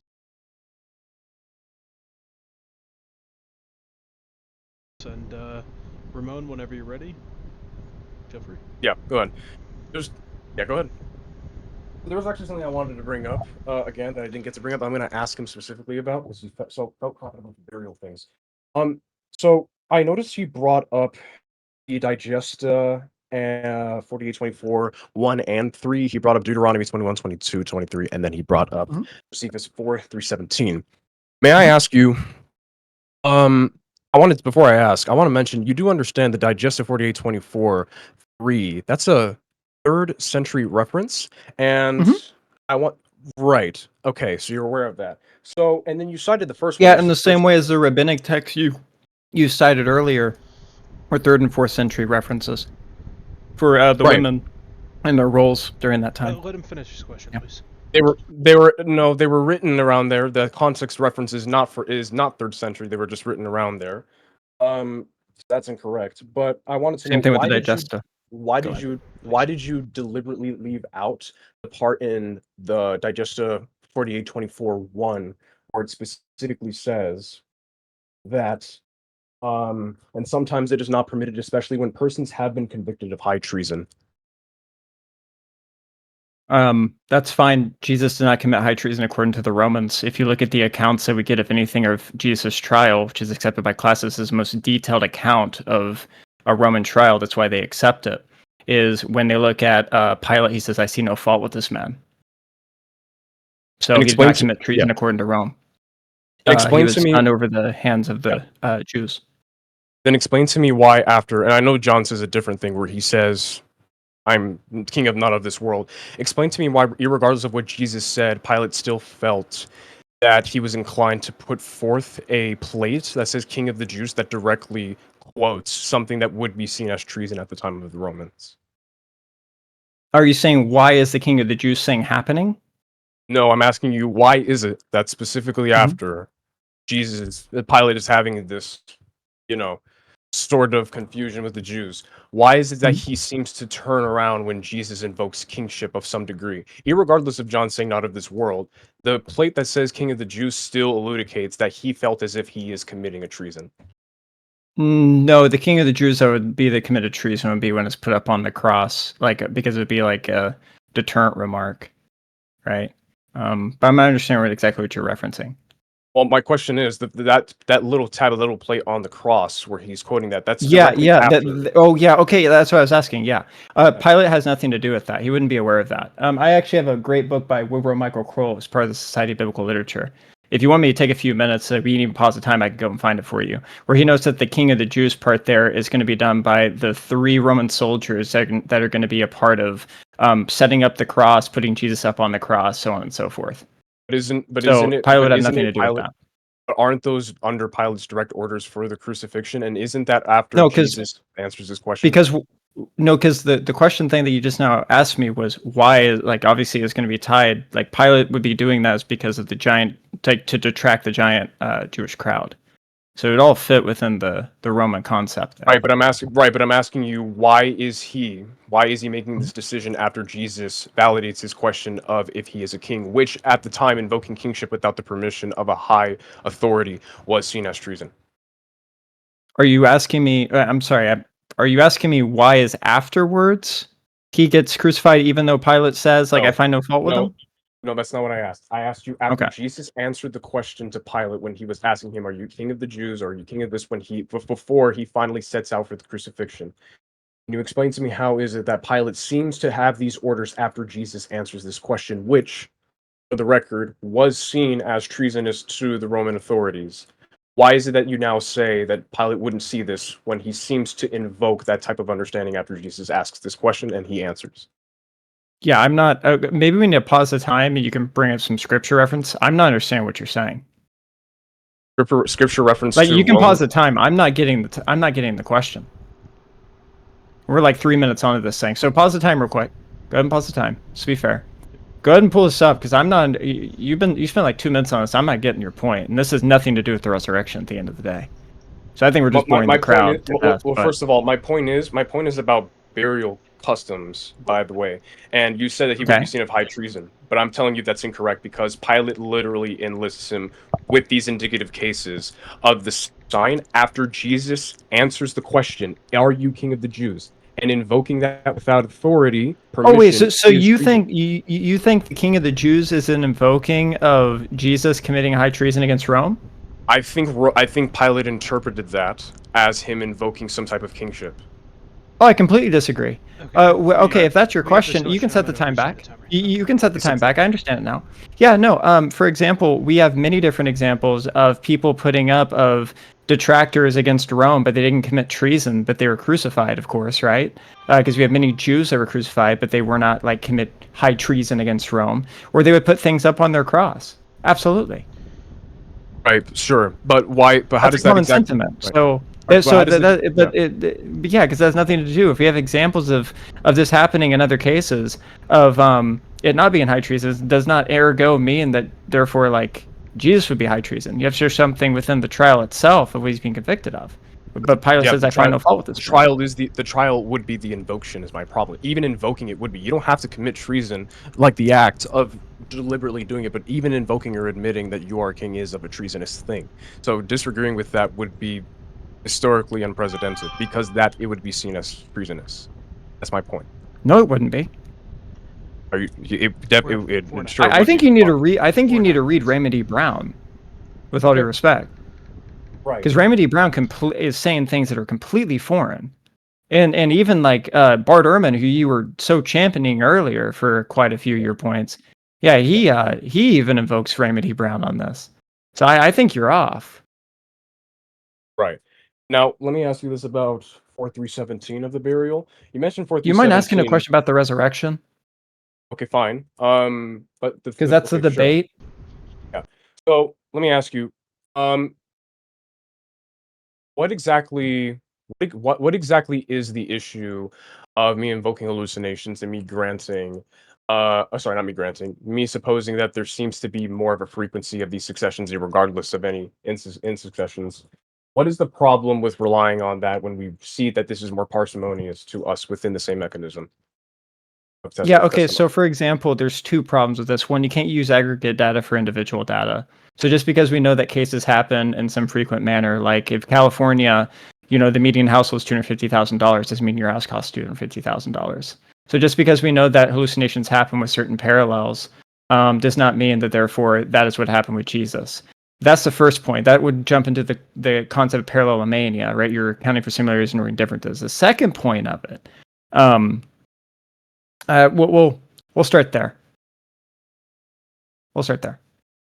Sure. But yeah, well, no, actually, the second point is what I said is just going to be, if we have such an unlikely diagnosis rate and it continuously changes because it's overlapped with so many different parallels in the DSM-4, DSM-5, and different other psychological disorders we know of, or cognitive disorders, or even not cognitive disorders, just episodes. And that's such an unlikely thing to diagnose today. I think it's just wholly dubious to then say, therefore, 2,000 years ago, Paul, Peter, James, according to some documents, therefore had hallucination. Right. So my next question with you on the hallucinations is, why are you citing something from 100 years ago when I can pull up sources right now that are within around maybe the early 2000s, maybe early 90s, that show even though these rates have changed, they have gone up with seeing more succession. Maybe not more succession over the in successions. There's definitely going to be an overlap, or we're going to see some misdiagnosis for sure. 2 minutes. But why is it that you were relying on that of tools that were not exactly as sufficient to grant these successions when we have later sources that even show within the age groups and within specific cases in which we see their grief or we see instances of, I mean, you just simplify that deaths. question because Yeah. I think you're trying to gather that question as you were talking. Yeah, you're right. Yeah. So can you back up the same type of rates with more modern ones? Because I don't think I'm going to exactly let the audience take that for granted when you're using something that's a century later. Dale Allison has an entire book dedicated with over 150 plus pages, just naturalistic apparitions and things that we see in psychological literature. What's really interesting, though, about that is a lot of the cases that seem to most make up of Christian cases match up where it's people that are Christians having experiences that they're saying are, natural, but it's coming from Christian backgrounds and circles. So you make that what you want. But I'm asking But you to give again, it to me. I'm asking you to give that study. Where's that study that seems to correspond with modern studies that it still seems to be very close to the study of the 1912 ones? I'm not telling you to tell me where to find it. Where's you mean the Joseph Bergeron thing I was citing? No, I'm not asking you to give that to me. I'm asking you to grant me something of a modern study that shows that this, or at least is somewhat consistent to the studies that have been concluded with the 1912 study. Okay, I'm sorry. I'm not understanding your question. Show me a modern day study that you What rely on. 1912 study? Are you saying the 1912 what I cited in my opening? Yeah, I'm asking you to cite me anything in the most recent DSM-5 or any of medical things that attest to hallucinations. Sure, I can give you the paper by Dr. Joseph Bergeron, where in it also in the footnote you can see another for this 1918 to 2014 showing that this is not found in peer-reviewed medical literature. In the PubMD research, if you sit down and you do a giant analysis, it's actually cross-confirmed by another individual doctor who reviewed his work and confirmed it. I can send you that paper right now if you want. I'll post it in the chat. With your references or however you like. Sure. I'll actually give me one moment and I'll just post it real quick. I mean, I've got it right here. Yeah, I mean, you can go through and you can see where he references that even though it doesn't use the word, it uses the concept of it in the DSM-5, the updated one. Yeah, it's absolutely there. Here, I'll send it to you. Let me type in Bergeron. And he cross-confirms it with another individual doctor. I'll send you both of them, and you'll remember one. You'll actually know one of the names on this paper.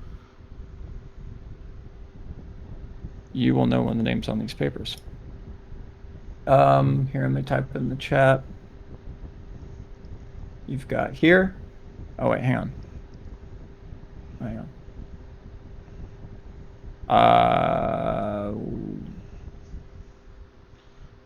Okay. That's weird. Oh, I think I know why. Hang on. The prerogative. cut this off, he can. I'm just waiting for him to post this thing. Did you post your thing to us? Yeah, I mean, I'm trying to find it. It's gone off my computer. Yeah. I know where. That, and I'll. Yeah. Well, I You do mean, that, here, and I'll- we'll and do I'll this. send my Can thing. somebody put a? No, we'll do this because we don't want to hold the audience up. Somebody put in the chat, or if somebody can just remind at the end of the debate, and I'll post it. Yeah, Just real quick. This is not cross examination. This is not cross examination. I just want a yes or no, just so I know. Does it talk about bereavement? The paper? Yes. Yes. Okay. And collect hallucinations. Okay. My cross-examination. Yep. But yeah, it's by Dr. Joseph Bertram. I'll send you the paper afterwards. Yeah. So And you are there's no. All right, you're Yep. right.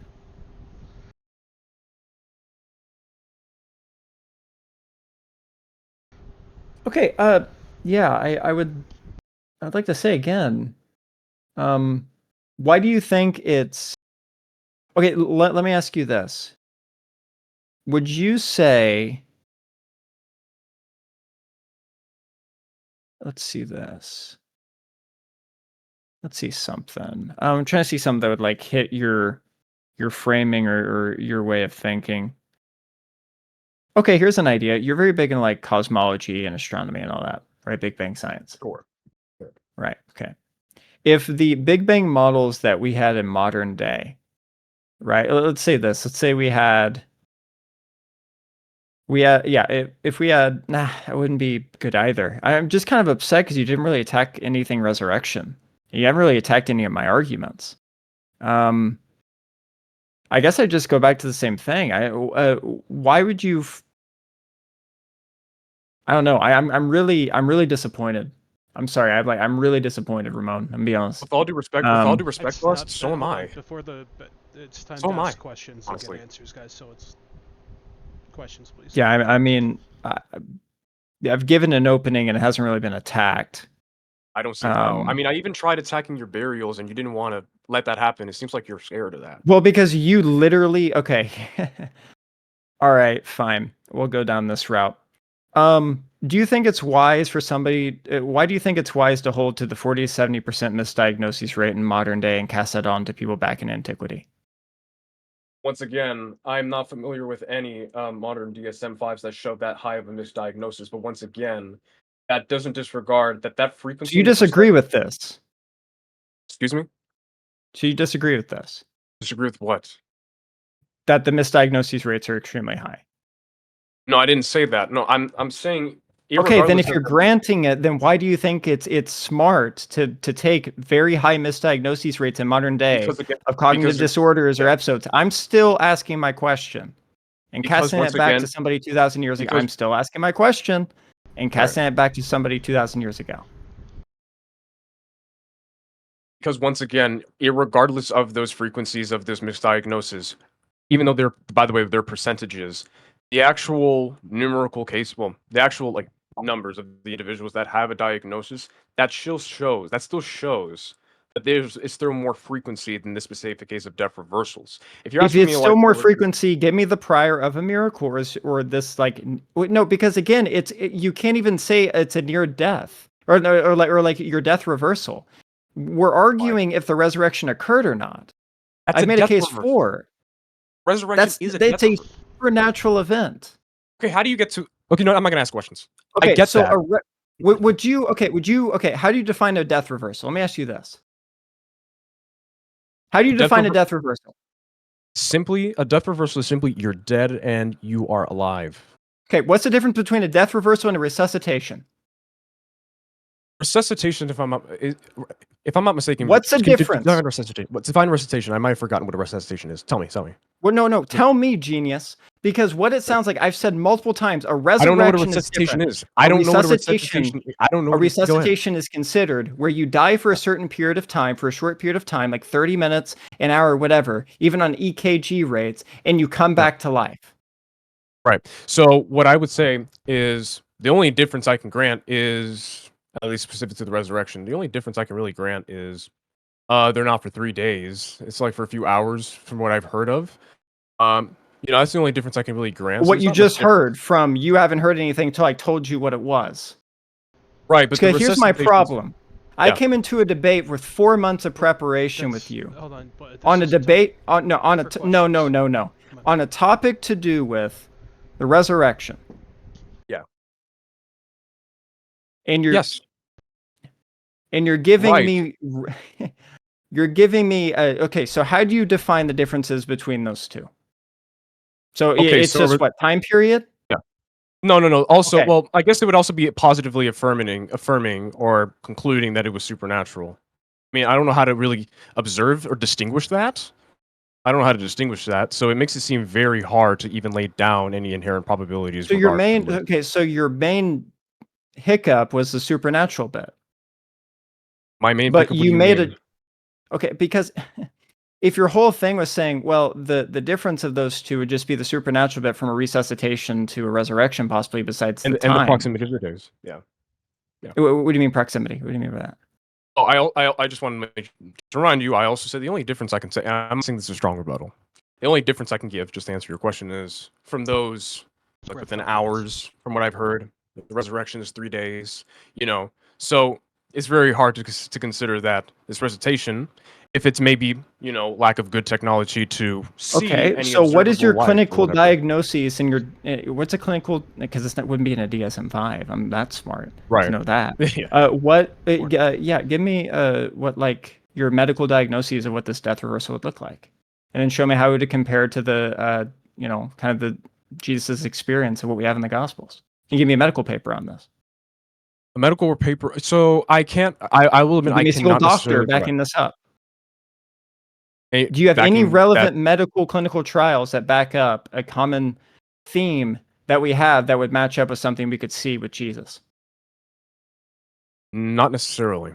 Okay, then I'm going to ask you this. Why are you arguing a multi-ad hoc case instead of just granting that a What's ad supernatural hoc? event occurred? A non-evidence assumption, which you just admitted to, there's no good evidence for it. Correct. There isn't. That's my point. So you're willing to admit to something without evidence to something that seems to have evidence for it. No, I don't grant. Okay, so first of all, I don't grant that this would posit any evidence for the resurrection because of how distinct it is and how it's still lacking that scope that what you grant is supernatural. That if you're doesn't gonna grant matter. it- None of that matters. It does. How do you? Well, hold on. Calm down. First of No, all, no, you're it's my saying God time. You can ordained it. grill me. You can grill me in 10 minutes. I'm Okay. answering you. No. I'm Give me a answering. chance- You give me a didn't. chance You to didn't the answer question. it. Give me a chance to answer it. Yeah. Again, so first of all, don't get me wrong. My skepticism on these resuscitations is almost as high with the resurrection, but it still lacks that very thing it needs to fill in, that ad hoc. If we don't have, here's the Ramon, thing. this isn't a debate of what convinces you. Okay, I understand that, but you specifically asked me to provide you something in my case. Like No, I'm just using Ramon, that as a passing statement. We had a debate with a proposition. 4 months of preparation. And I'm getting Plus, somebody that you is specifically, so you again, specifically asked me something about so- what I so see. ag- If I'm going to so give you again- something of what I again- see, then again, that so you're willing to admit the non-evidenced holding that you already agreed with instead of the multiple attestation and the back to things that I've brought that you haven't even touched with a 10-foot pole. hold on a minute. Okay, Because that's You what do it seems is understand- happening. my arguments for this were to show that it's indistinguishable from it's indistinguishable from accepting that this man actually rose from the dead. That's the point.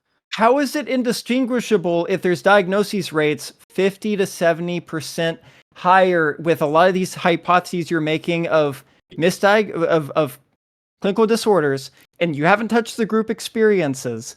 I just don't. I don't. What are you see it. talking about? My explanation for first of all, my explanations for the group experiences was the mixed identity. I said this, and number two, I've said multiple times now, and I don't even Earlier think it's a you bad said answer. that they had some experience they interpreted, which would be ad hoc, instead of them saying that Jesus rose.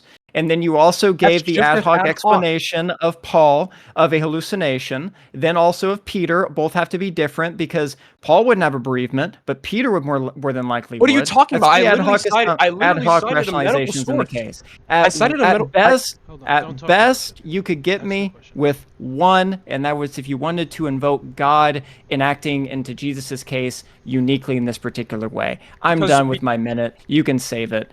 Give it, But- give it to him. Okay. I'm done with my minute. All right. No worries.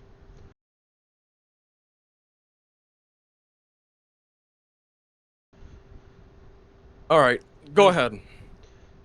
Go ahead. Whenever ahead. you're ready to start. But rolling, before you go, if before you go, wanna take a before second to before you just- do it. I don't want no commentary in between. I cut him off when it would. If you need to take a second. I just wanted to say- yourself, commentary can come later. I didn't let him go out of bounds, so if you need to take a second, that's okay. But whenever you're ready to begin yours, we're gonna stick to the format. Sorry, I just wanted to say, no hard feelings. Plus, we're still cool. We're still friends. Sorry. Whenever you're ready, sir. Oh yeah, let's go. West, let me ask you something. You bring up a misdiagnosis, but you still also show that the misdiagnosis is not necessarily 100%. Can you tell me why it's necessarily ad hoc, or let's say it lacks plausibility when we still see that there is succession? Why can't I apply to that to show that that it's indistinguishable from it being a false occurrence or a real occurrence? Why? Sure, I mean, there's two main points on this, and I don't even have to invoke like the idea of the. I'm just upset about this. I don't even have to invoke the idea of the shut up. I don't even have to invoke the idea of the disciples' background of hostile environment. I can invoke two simple things. One, when you look at these different experiences that we have in clinical trials in modern day, the misdiagnosis rates are ridiculously high. You give no argument or nothing for that, but I personally feel like that's an issue. And two, even if you were to grant that, none of these people end up believing this person actually existed and was alive again.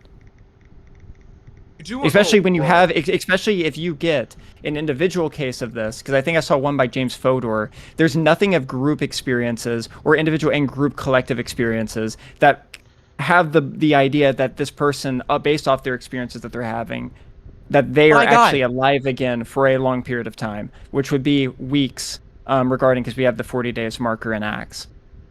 So again, it's ad hoc. Wait a minute. What? You're not being continuous with rhetoric. Whatever happened to multiple attestation? What fucking 40 days? That has no multiple attestation. You're going against your goddamn rhetoric. And number two, yes, I'm not going against my rhetoric. High.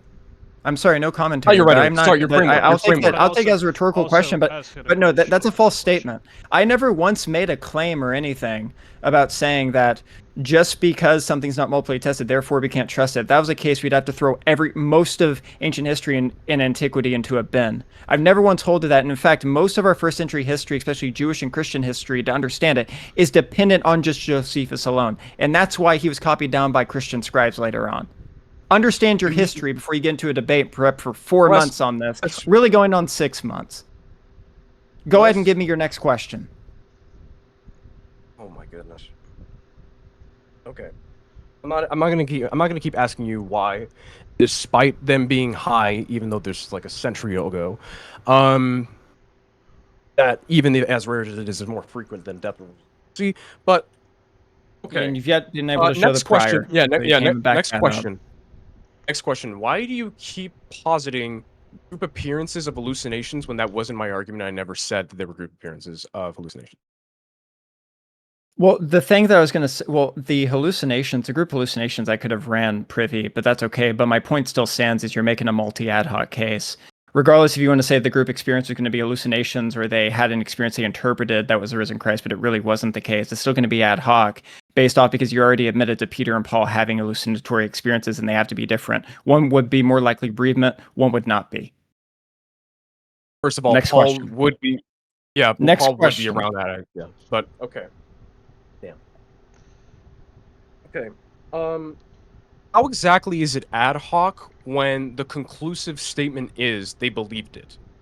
What's the ad hoc here if there's a belief that he rose? The ad hoc the is going to be exhibiting a naturalistic analysis or a conclusion that has a misdiagnosis rate that's extremely high, and we struggle to understand it in modern day. So to apply that to a case 2,000 plus years ago would be ad hoc. And on top of that, you have the other problem that I already mentioned is going to be that these people in these cases, especially in group settings, that you've already agreed, whatever the experience is, they're not going to believe this person rose back from the dead. So again, regardless if you want to cut it up, whether it's like bereavement hallucination, another different hallucinatory experience, or cognitive disorder and mass hysteria, it just becomes ad hoc. The only ad hoc thing you can give my case is just going to be God decided to invoke himself into this particular manner. That's it. Yeah, actually, no. Hold on. How can you say that has more ad hoc when your conclusion is it was supernatural with more parsimony? You need in to favor reframe that of question. You're begging the question already. You got to reframe that. Okay, I don't know how. Okay, so how can you conclude? So how is my case suffering ad hoc more than yours as you're concluding? When your conclusion of this resurrection is number one, supernatural, which seems to have a low track record of parsimony within antiquities, also lacks that direct access as well. It does, even though your ancient sources were granting supernatural claims. Let him finish his question. Well, I'm not disregarding. Well, hold on. I'm not disregarding that. I'm not disregarding that there is that invocation, but I think you're having a misplacement of what ad hoc is. First of all, I want to let you know one thing. Do you accept that you don't need direct access to your explanatory entities for your hypothesis, like science and geography, as you stated in your opening statement and in your rebuttal? Do you grant that? We're at 4.5 minutes. Do you grant that? Yes, I don't need direct access to something in order to be able to analyze it? in order to use it as an explanatory entity for your hypothesis, yeah. I mean, in order to analyze or use it, sure. Right. Where you were talking about the Okay. New Testament, and I don't have access to New Testament manuscripts, do you? So yeah, No, I'm asking about. No, I'm saying no. You don't have it for God. In fact, you're also gonna have to. And this is gonna go to a question. You would also have to propose that this God would have any interest of interacting for Jesus, right? So you have a lot to go over with what you can't observe. See, this is where you Stop. Hold on. Let him. He said it's going to a question. He's prefacing. Yeah, he's So- not. He's Just let him. Right. So we have that little God dilemma you have there, number one. And then we're going to have to see how we're going to have to break how they're going to falsify their hallucinations when hallucinations were a foreign concept at the time. So they wouldn't be able to falsify them as easy. Please explain to me how your cases and your objections don't rely on more ad hoc. They lack that explanatory power. you're really something. Or can you grant how that explanatory power has less ad hoc? You know, Either way is I have slides if I could share my screen, but I can't. That were Okay. waiting if you had in your opening something to counter the idea of the supernatural. You didn't. So for you to sit here and say Wait, the supernatural deal and bring it up is just odd. I did. I've been repeatedly saying parsimony. I don't No, understand why you're not even attacking that.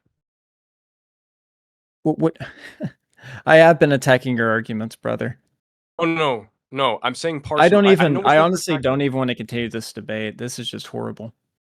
Hold on, Blessed. I'm just as surprised too, with all due respect, because you've been doing this for 4 years, and yet I think it is very fair to show, even though there's unlikeliness, we can show with its inherent probabilities and with the frequency of the And you can't give the mechanism that prior, provides and you it. cannot give the prior.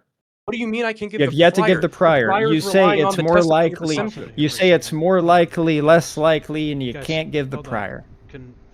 Let's just we have a little over 2 minutes left in this section before we move on to like your closing statements where you'll have your own unfettered time to give the commentary you want. So in this last 2 minutes, if we can just take a second here, Ramon, ask your last one, maybe two questions, whatever you think you have time for, and Blessed, if you could please just answer clearly, and then you'll have that 7-minute closing period. I'll give you 2-minute warnings near the end of there, and Okay, you can yeah, give whatever got it. commentary. Yes. I got my question. Yeah, I got my last question. Okay. What can you provide that destroys the parsimony of these naturalistic things for God to be a plausible case? or the resurrection. Yeah. So, if you wanted an argument of the background knowledge of God, the background knowledge of God is in favor as much as you want to make the argument for naturalism for background knowledge, but you never wanted to touch that for the opening, so I never hit on that. So we don't have the time to go through that at the moment. And the second point, again, I've been talking about it every single time. You're willing to hold to misdiagnosis rates super high and cases in modern day that do not have one-to-one comparables. And I mean that as you're just jumping into parallelomania, and I don't respect those two inquiries at all. So I see your case as absolutely ad hoc compared to mine.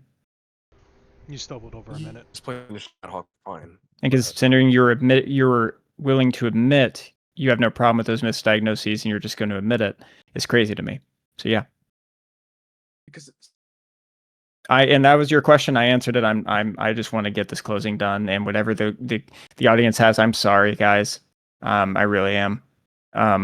We can have them whatever questions they have, Ramon, if you have because maybe they actually have questions about just whatever. get 'em. Probably not about the debate. Yeah. So we'll just go to the if he Well, if he wants to ask one more question, he can. Yeah, because you. And if you need additional time there, do you have a final question, Ramon? what's your question? Do you have a final question? It's your turn to ask questions, sir. Do you have a final question? Oh yeah. Okay, fine. Because there was a commentary there, so I'm gonna give him the extra time he needs. Yeah. to ask and to receive an answer. Sure. Yeah. Okay. I guess I suppose my last question is going to be,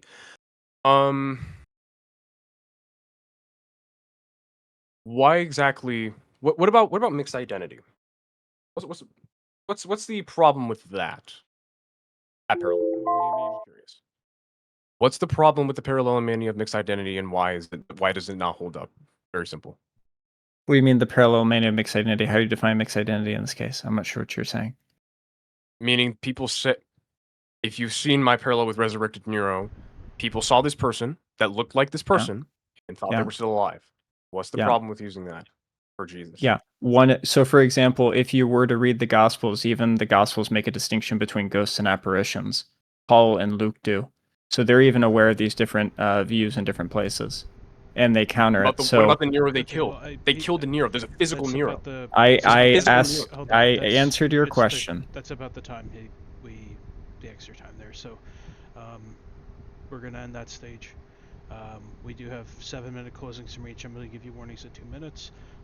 If you'd like, either of you would like, we can take a moment here to maybe cool off. I think it would probably be best to say we should be generous to each other. No, I just want to get my closing over. But if either of you, Ramon, honestly, you want to take a moment, otherwise we can go right into it. He can take the minute during my closing. Ramon, are you okay to continue right now? Just continue with the closing statements. Okay. Whenever you're ready, Bless.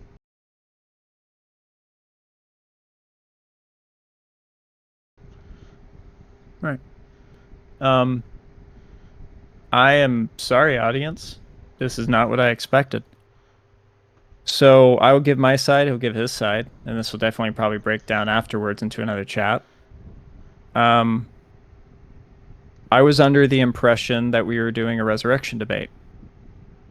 And this was going to be if the supernatural hypothesis was more or less likely.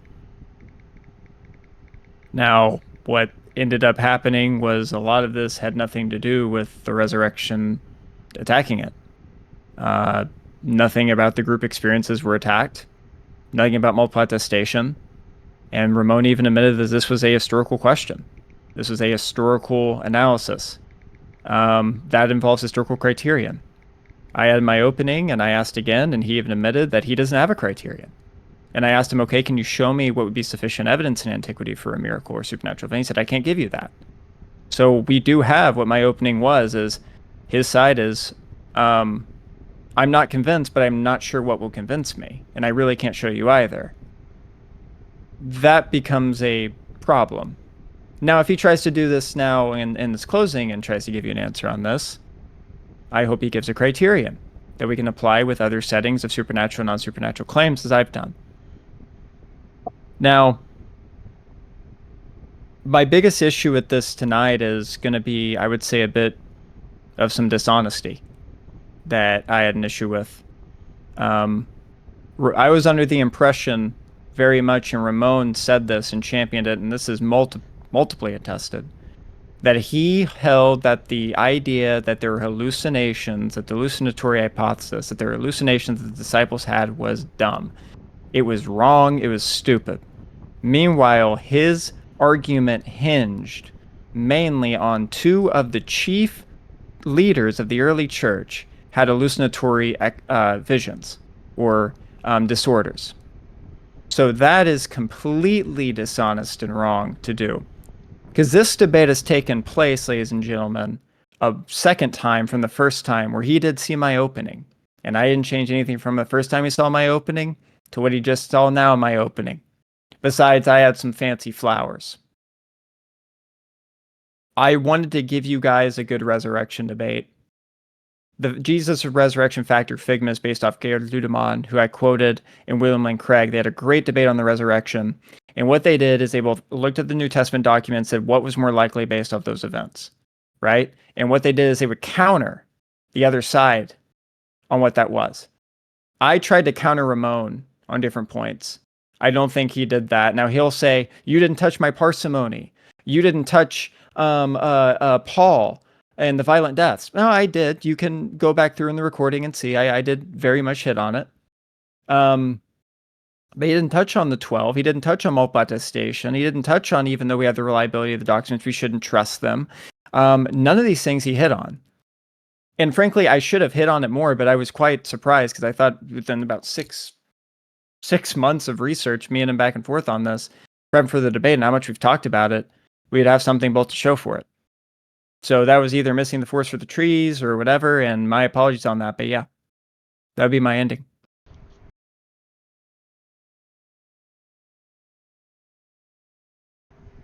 Okay. Thank you very much for that. Ramon, if you want to take a second, you're welcome to. Otherwise, you have 7 minutes whenever you're ready.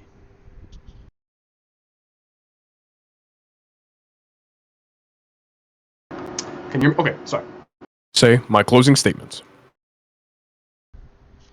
So, I want to apologize for people seeing my behavior like that. I apologize. I hope I didn't offend anybody in the audience. I hope I didn't offend Blessed. I do respect Blessed. I think he's a smart guy, and I do think this was fun.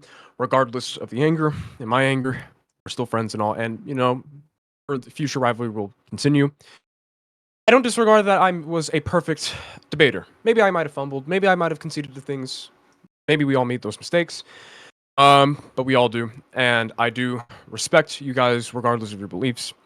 What I will say is, I did answer those things, and it seems to me like when he's talking about parsimony, all he goes to say is what I didn't attack, and then goes on with how he disregards how I apply it. I repeatedly stated, even though that the misdiagnoses are high, there is still succession. Succession parsimony errors, in which we all rely on. We all look at a dry toothbrush, and because we have more parsimony that people usually don't brush their teeth, which results in dry toothbrushes, that usually means it's unlikely that somebody brushed their teeth and dried it with a paper towel. That is how we think throughout all aspects of critical thinking. I wanted to say that I did touch up on the experiences. I touched up on group experiences being mixed identity. I touched up on two individual people being hallucinations. I said it was stupid for hallucination to be in groups, which is why I didn't say it was in groups. So that was fine. Experiences I acknowledged are not hallucinations by mixed identities. He didn't seem to have a response with how he misapplied patriarchy with woman testimony and how that doesn't follow. Irregardless of how Jesus did, plate still shows that that is a result of what Pilate's response was to invoking kingship without permission, which I can send to anybody who wishes. Regardless of what me and Bless may have failed to say, and maybe I might have failed to address some of Bless points, maybe, you know, I don't. But I will say, whether you're Christian, Muslim, agnostic, atheist, Buddhist, I heavily hope that this debate has shown everybody here that it's because of these discourses that will never end to continue to thrive with this critical thinking. And really approach these conclusions as critically as possible. I hope that everybody, even though as an atheist, that everybody reads the New Testament, find their path, critically think for themselves, and even apply this critical thinking when watching others' debates. Get to some different conclusions, discuss it in a faithful manner. I know Bless said he was disappointed in me, and I said I was disappointed in the debate with Blessed as well. But that was me being spiteful. I am happy that I had this. I'm happy that I was able to show you guys what I did. I am happy that we guys could give you what you all were looking for. And I probably, I might not get the votes. This is a Christian server, let's be real. But I really hope I showed you guys that maybe we can start thinking about these beliefs. Not about like what convinces me or not, because that wasn't my angle, but just what method do we use to evaluate it that does bring forth our conclusions. Because our conclusions transfer to our beliefs. Cannot escape that in your explanations. So don't be afraid of showing people what doesn't convince you because it's inadvertent. Show them with the criteria you assessed with observing history to justify your beliefs. Not to debunk it, but show why it's more possible to justify belief. I respect all of you. I hope to have more charitable discussions. And I want to say to Blessed, I'm sorry if I did disappoint you, my friend. Still love you, no homo. We're still friends. I want to keep growing. I want us to learn from each other. I want us to continue to grow. And hell, I can even say, buddy, you are definitely light years ahead of me. But you inspired me. Challenged me. And that I'm grateful for enough. That is all I have to say. Thank you. Thank you. With that, so we've concluded the formal section. We did set aside about a half hour, more or less, depending on the willingness of the participants and the interest of the audience. If you want to use the raise your hand function in the stage, if you have a question. I'm going to ask a couple things though. I'll bring people up, and it's going to be kind of random order, but just keep your hand up. If you have a question, I will get to you. Just keep it up. If your question is insulting or irrelevant to the topic, something like that, then I'll just remove you from the stage. So please, keep it, keep it germane to the topic. The raise your hand feature not working for people? Apparently, someone said it is not working. In which case, we can just go with requests in the. Yeah, if it's not working, okay, if you want to just type in chat, I have a question, something like that, I will try to bring you up. It might take me a little bit of, it's working for some people. Okay, alright, yep, so it's working. I'm going to bring people up in whatever order. Again, please be respectful, and if not, I will just remove you from the stage. Alright. S, you're on the stage. Whoa. Hey, All right. So what's up? My question. Who should I pick? My question is for Blessed. So with all of the more logical, non-supernatural explanations for the resurrection, why do you go for the miracle? And why do you assume that that is what is true instead of the naturalistic explanations for it, right? Like if I Yeah, I mean, again, I don't say it's more logical. I mean, I don't know really what that would mean in this case, because again, the well, you more believe in it, logical right? explanation based off the data. Again, you asked me one question, I'm going to answer it. And that was basically the summary of his debate, yeah. Okay. Yeah. So simply what it's going to be is, I've already said it, is Ramon is willing to hold to 40 to very high, 40 to 70% misdiagnosis rates in these different episodes. And on top of that, cast that onto a figure 2,000 years ago. And even though these figures do not believe these people actually existed afterwards, as a parallel, I do not see Yeah. it as a wise parallel. Simply as that. Thank you for your question. I'm going to bring up the next asker. You are on the stage. Or you are invited. Blicky. I get a lot of questions, I know. Yeah. Oh, Blicky? Go. Oh, no. And again, if you just raise your hand if you have one. Want to ask Blessed where did You can't quite hear you there, sir. Yeah, we can't hear you. We can't hear you. All right, is my mic working now? There you go. No, it's not any better. It's not any better. I wanted to ask Blessed where did he get his glasses from? I got them from a place called Talsha Vision Clinic. They're all Ray-Bans, I believe. Oh, really? Thank Yep. you for your question. They are. Bring Happy. I'm going to invite you on up here.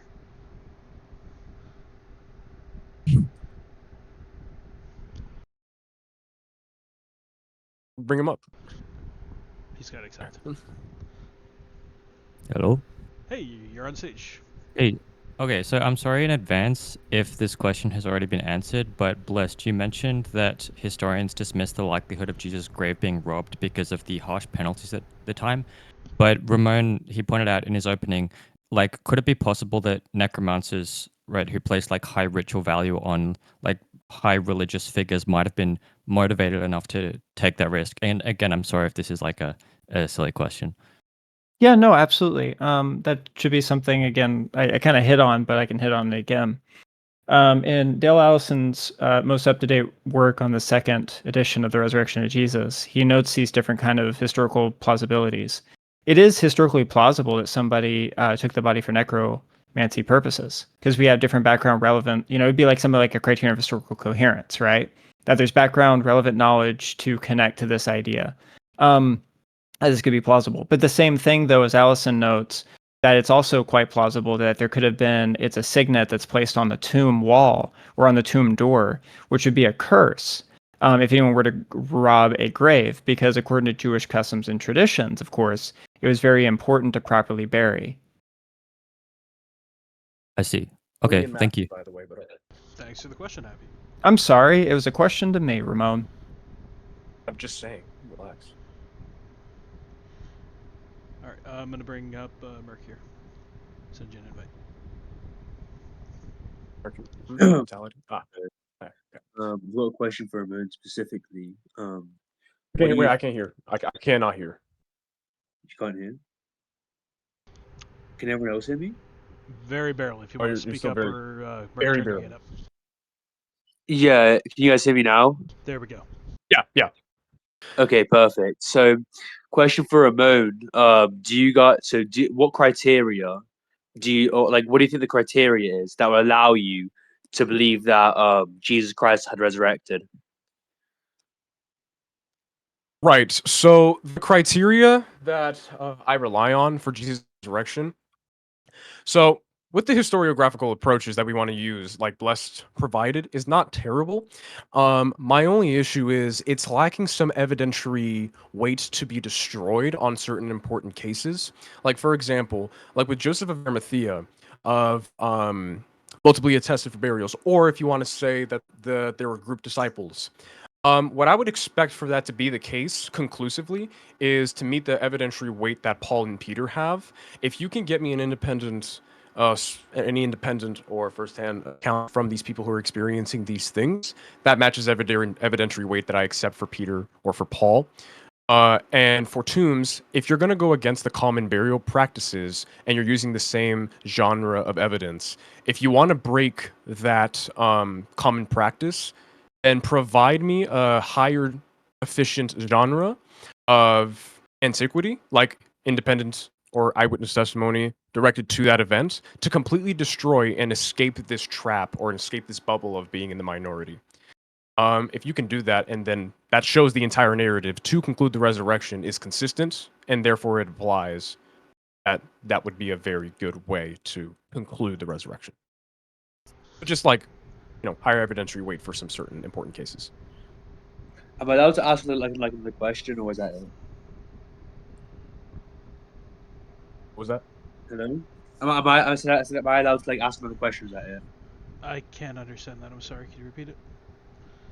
Yeah, am I allowed to ask another question, or do I have to go down now? If it's a quick one, go for it. Yeah. So just one last quick question. What do you make of the empty tomb of Jesus, of Jesus' site? Cool. Yeah, so the empty tomb. I just want to let everybody know, I'm not a tomb ethicist. That's why I granted Joseph of Arimathea, because I'm not exactly persuaded that the tomb is a myth. I'm not exactly persuaded that it's true either.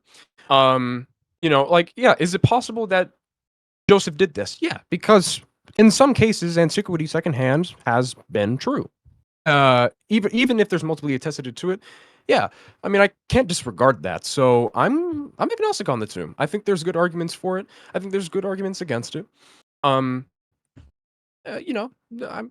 middle ground about it. Thanks for the question, Merc. Okay, thank you. Have a great day. Oh, sorry, I cut you off there, but Yeah. Thank you. Prince, I'm gonna invite you up.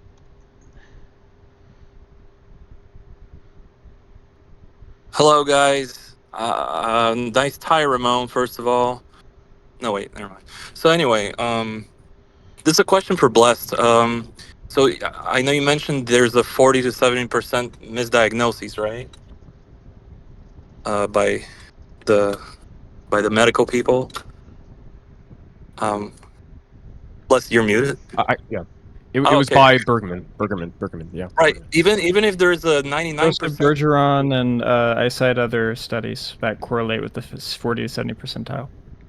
Right. But if you're having hallucinations, even if you're misdiagnosed, I mean, you're still having them. How does that play into? How does those statistics play into that?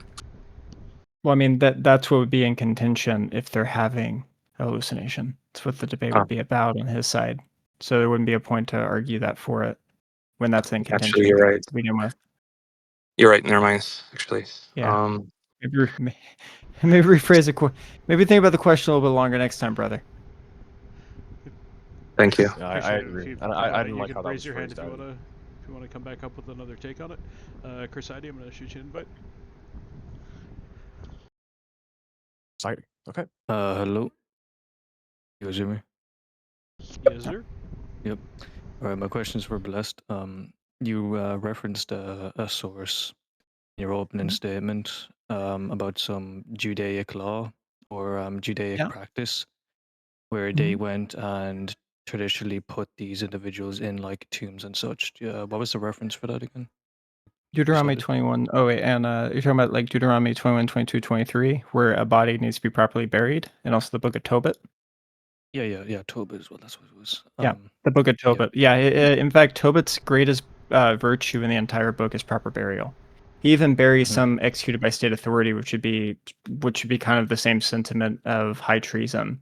That Ramon thought I was being so weird against you guys, not adding into it. So Reason is involved. See, you'll have that in your. No, it's involved in the book of Tobit, you moron. If you can listen, Playing go around ahead to the with next you. question. I'm horsing around. A bit of humility, let's. Now we're past that, brother. All right, you'll have that in your document, right? What's up? The document of your openings and stuff, like your line of arguments, like will that be in like your PDF or something? I can look into. I did not understand your Ireland. The scriptural references, are they going to be in your? They're going to be in there. Yeah. Yeah, they're in the cited sources. I'm pretty sure. Worst case scenario, it's just I can send it to you. You can also send it into your notes too. It's fine. Yeah. Any of us can. Yeah, just. I'll give you the exact references. Yeah. I mean, here, look. I'll just post in the chat. Boom. Thanks. Right, cheers, lad. Thanks, lad. Oh, and also here's even the greater part. Boom. John the Baptist executed by the state tetrarch, but nevertheless he's allowed proper burial. That's even in the Gospels, and that's also confirmed by Josephus as well. Thanks. I'm going to invite Evan if you have a question. Yeah, my question is to Ramon. Ramon, will I be seeing you attend Mass on Sunday? You don't No. have to answer that if you... Absolutely not. And I'm not saying absolutely not because I think I Okay. win or anything, because you're too far away. You're too far away. Oh, okay. Merci beaucoup. De rien. Bonne nuit. I would love to come. Thanks. But, yeah. Okay. Alright, let me bring up... Or don't bring Starks back up here. He's raising his hand. Don't let him back. No, he got his question, man. Yeah. Wait, hold on. I have to unmute Zaha. Hold on. Okay, go ahead. Yeah, my question is for Blessed. So would you take into scriptures as far as, actually, no, let me rephrase this. do you suppose that there could be supernatural interference when it comes to the resurrection? Would you use scripture? For example, there is a verse that the devil quotes to Jesus that no harm will befall him. Would you think that is a good enough reason for him not to be killed in the first place? No.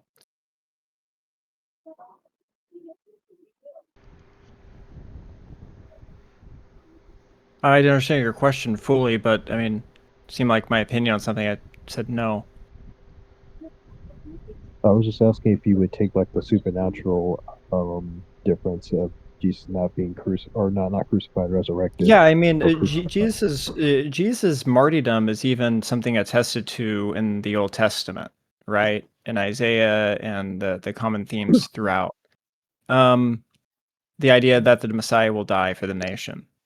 Now, what you get that isn't in Old Testament or resurrection motifs, or like in Old Testament motifs, is going to be obviously how the resurrection is going to be configured, because it's not coming from Old Testament texts, how it's configured, the experiences or anything regarding it.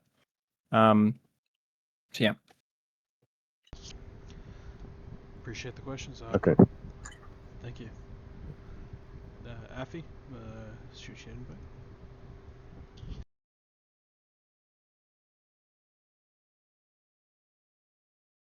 Yeah, after your question, you got to come up here. She's gonna come up here. She in a should second. have a pop up. It'll be. No? Oh, that was an accident. Never mind. Oh, no Fine, worries. never mind. Okay. Okay. Anybody else? Doesn't look like there are any other questions. Just a room. Okay. Alrighty. All right. Well, I want to personally thank everyone for being here. Things got heated, but it means a lot to me that everybody came and listened to this exchange, and I hope you all got something out of it. So thank you all very much for attending, and I'm sure there's going to be a lot of discussion afterward. So God bless you all, and I'm going to disconnect the stage. Hope this was cool. Very good, sir. Yeah. See you guys. Thank you all. Love you guys.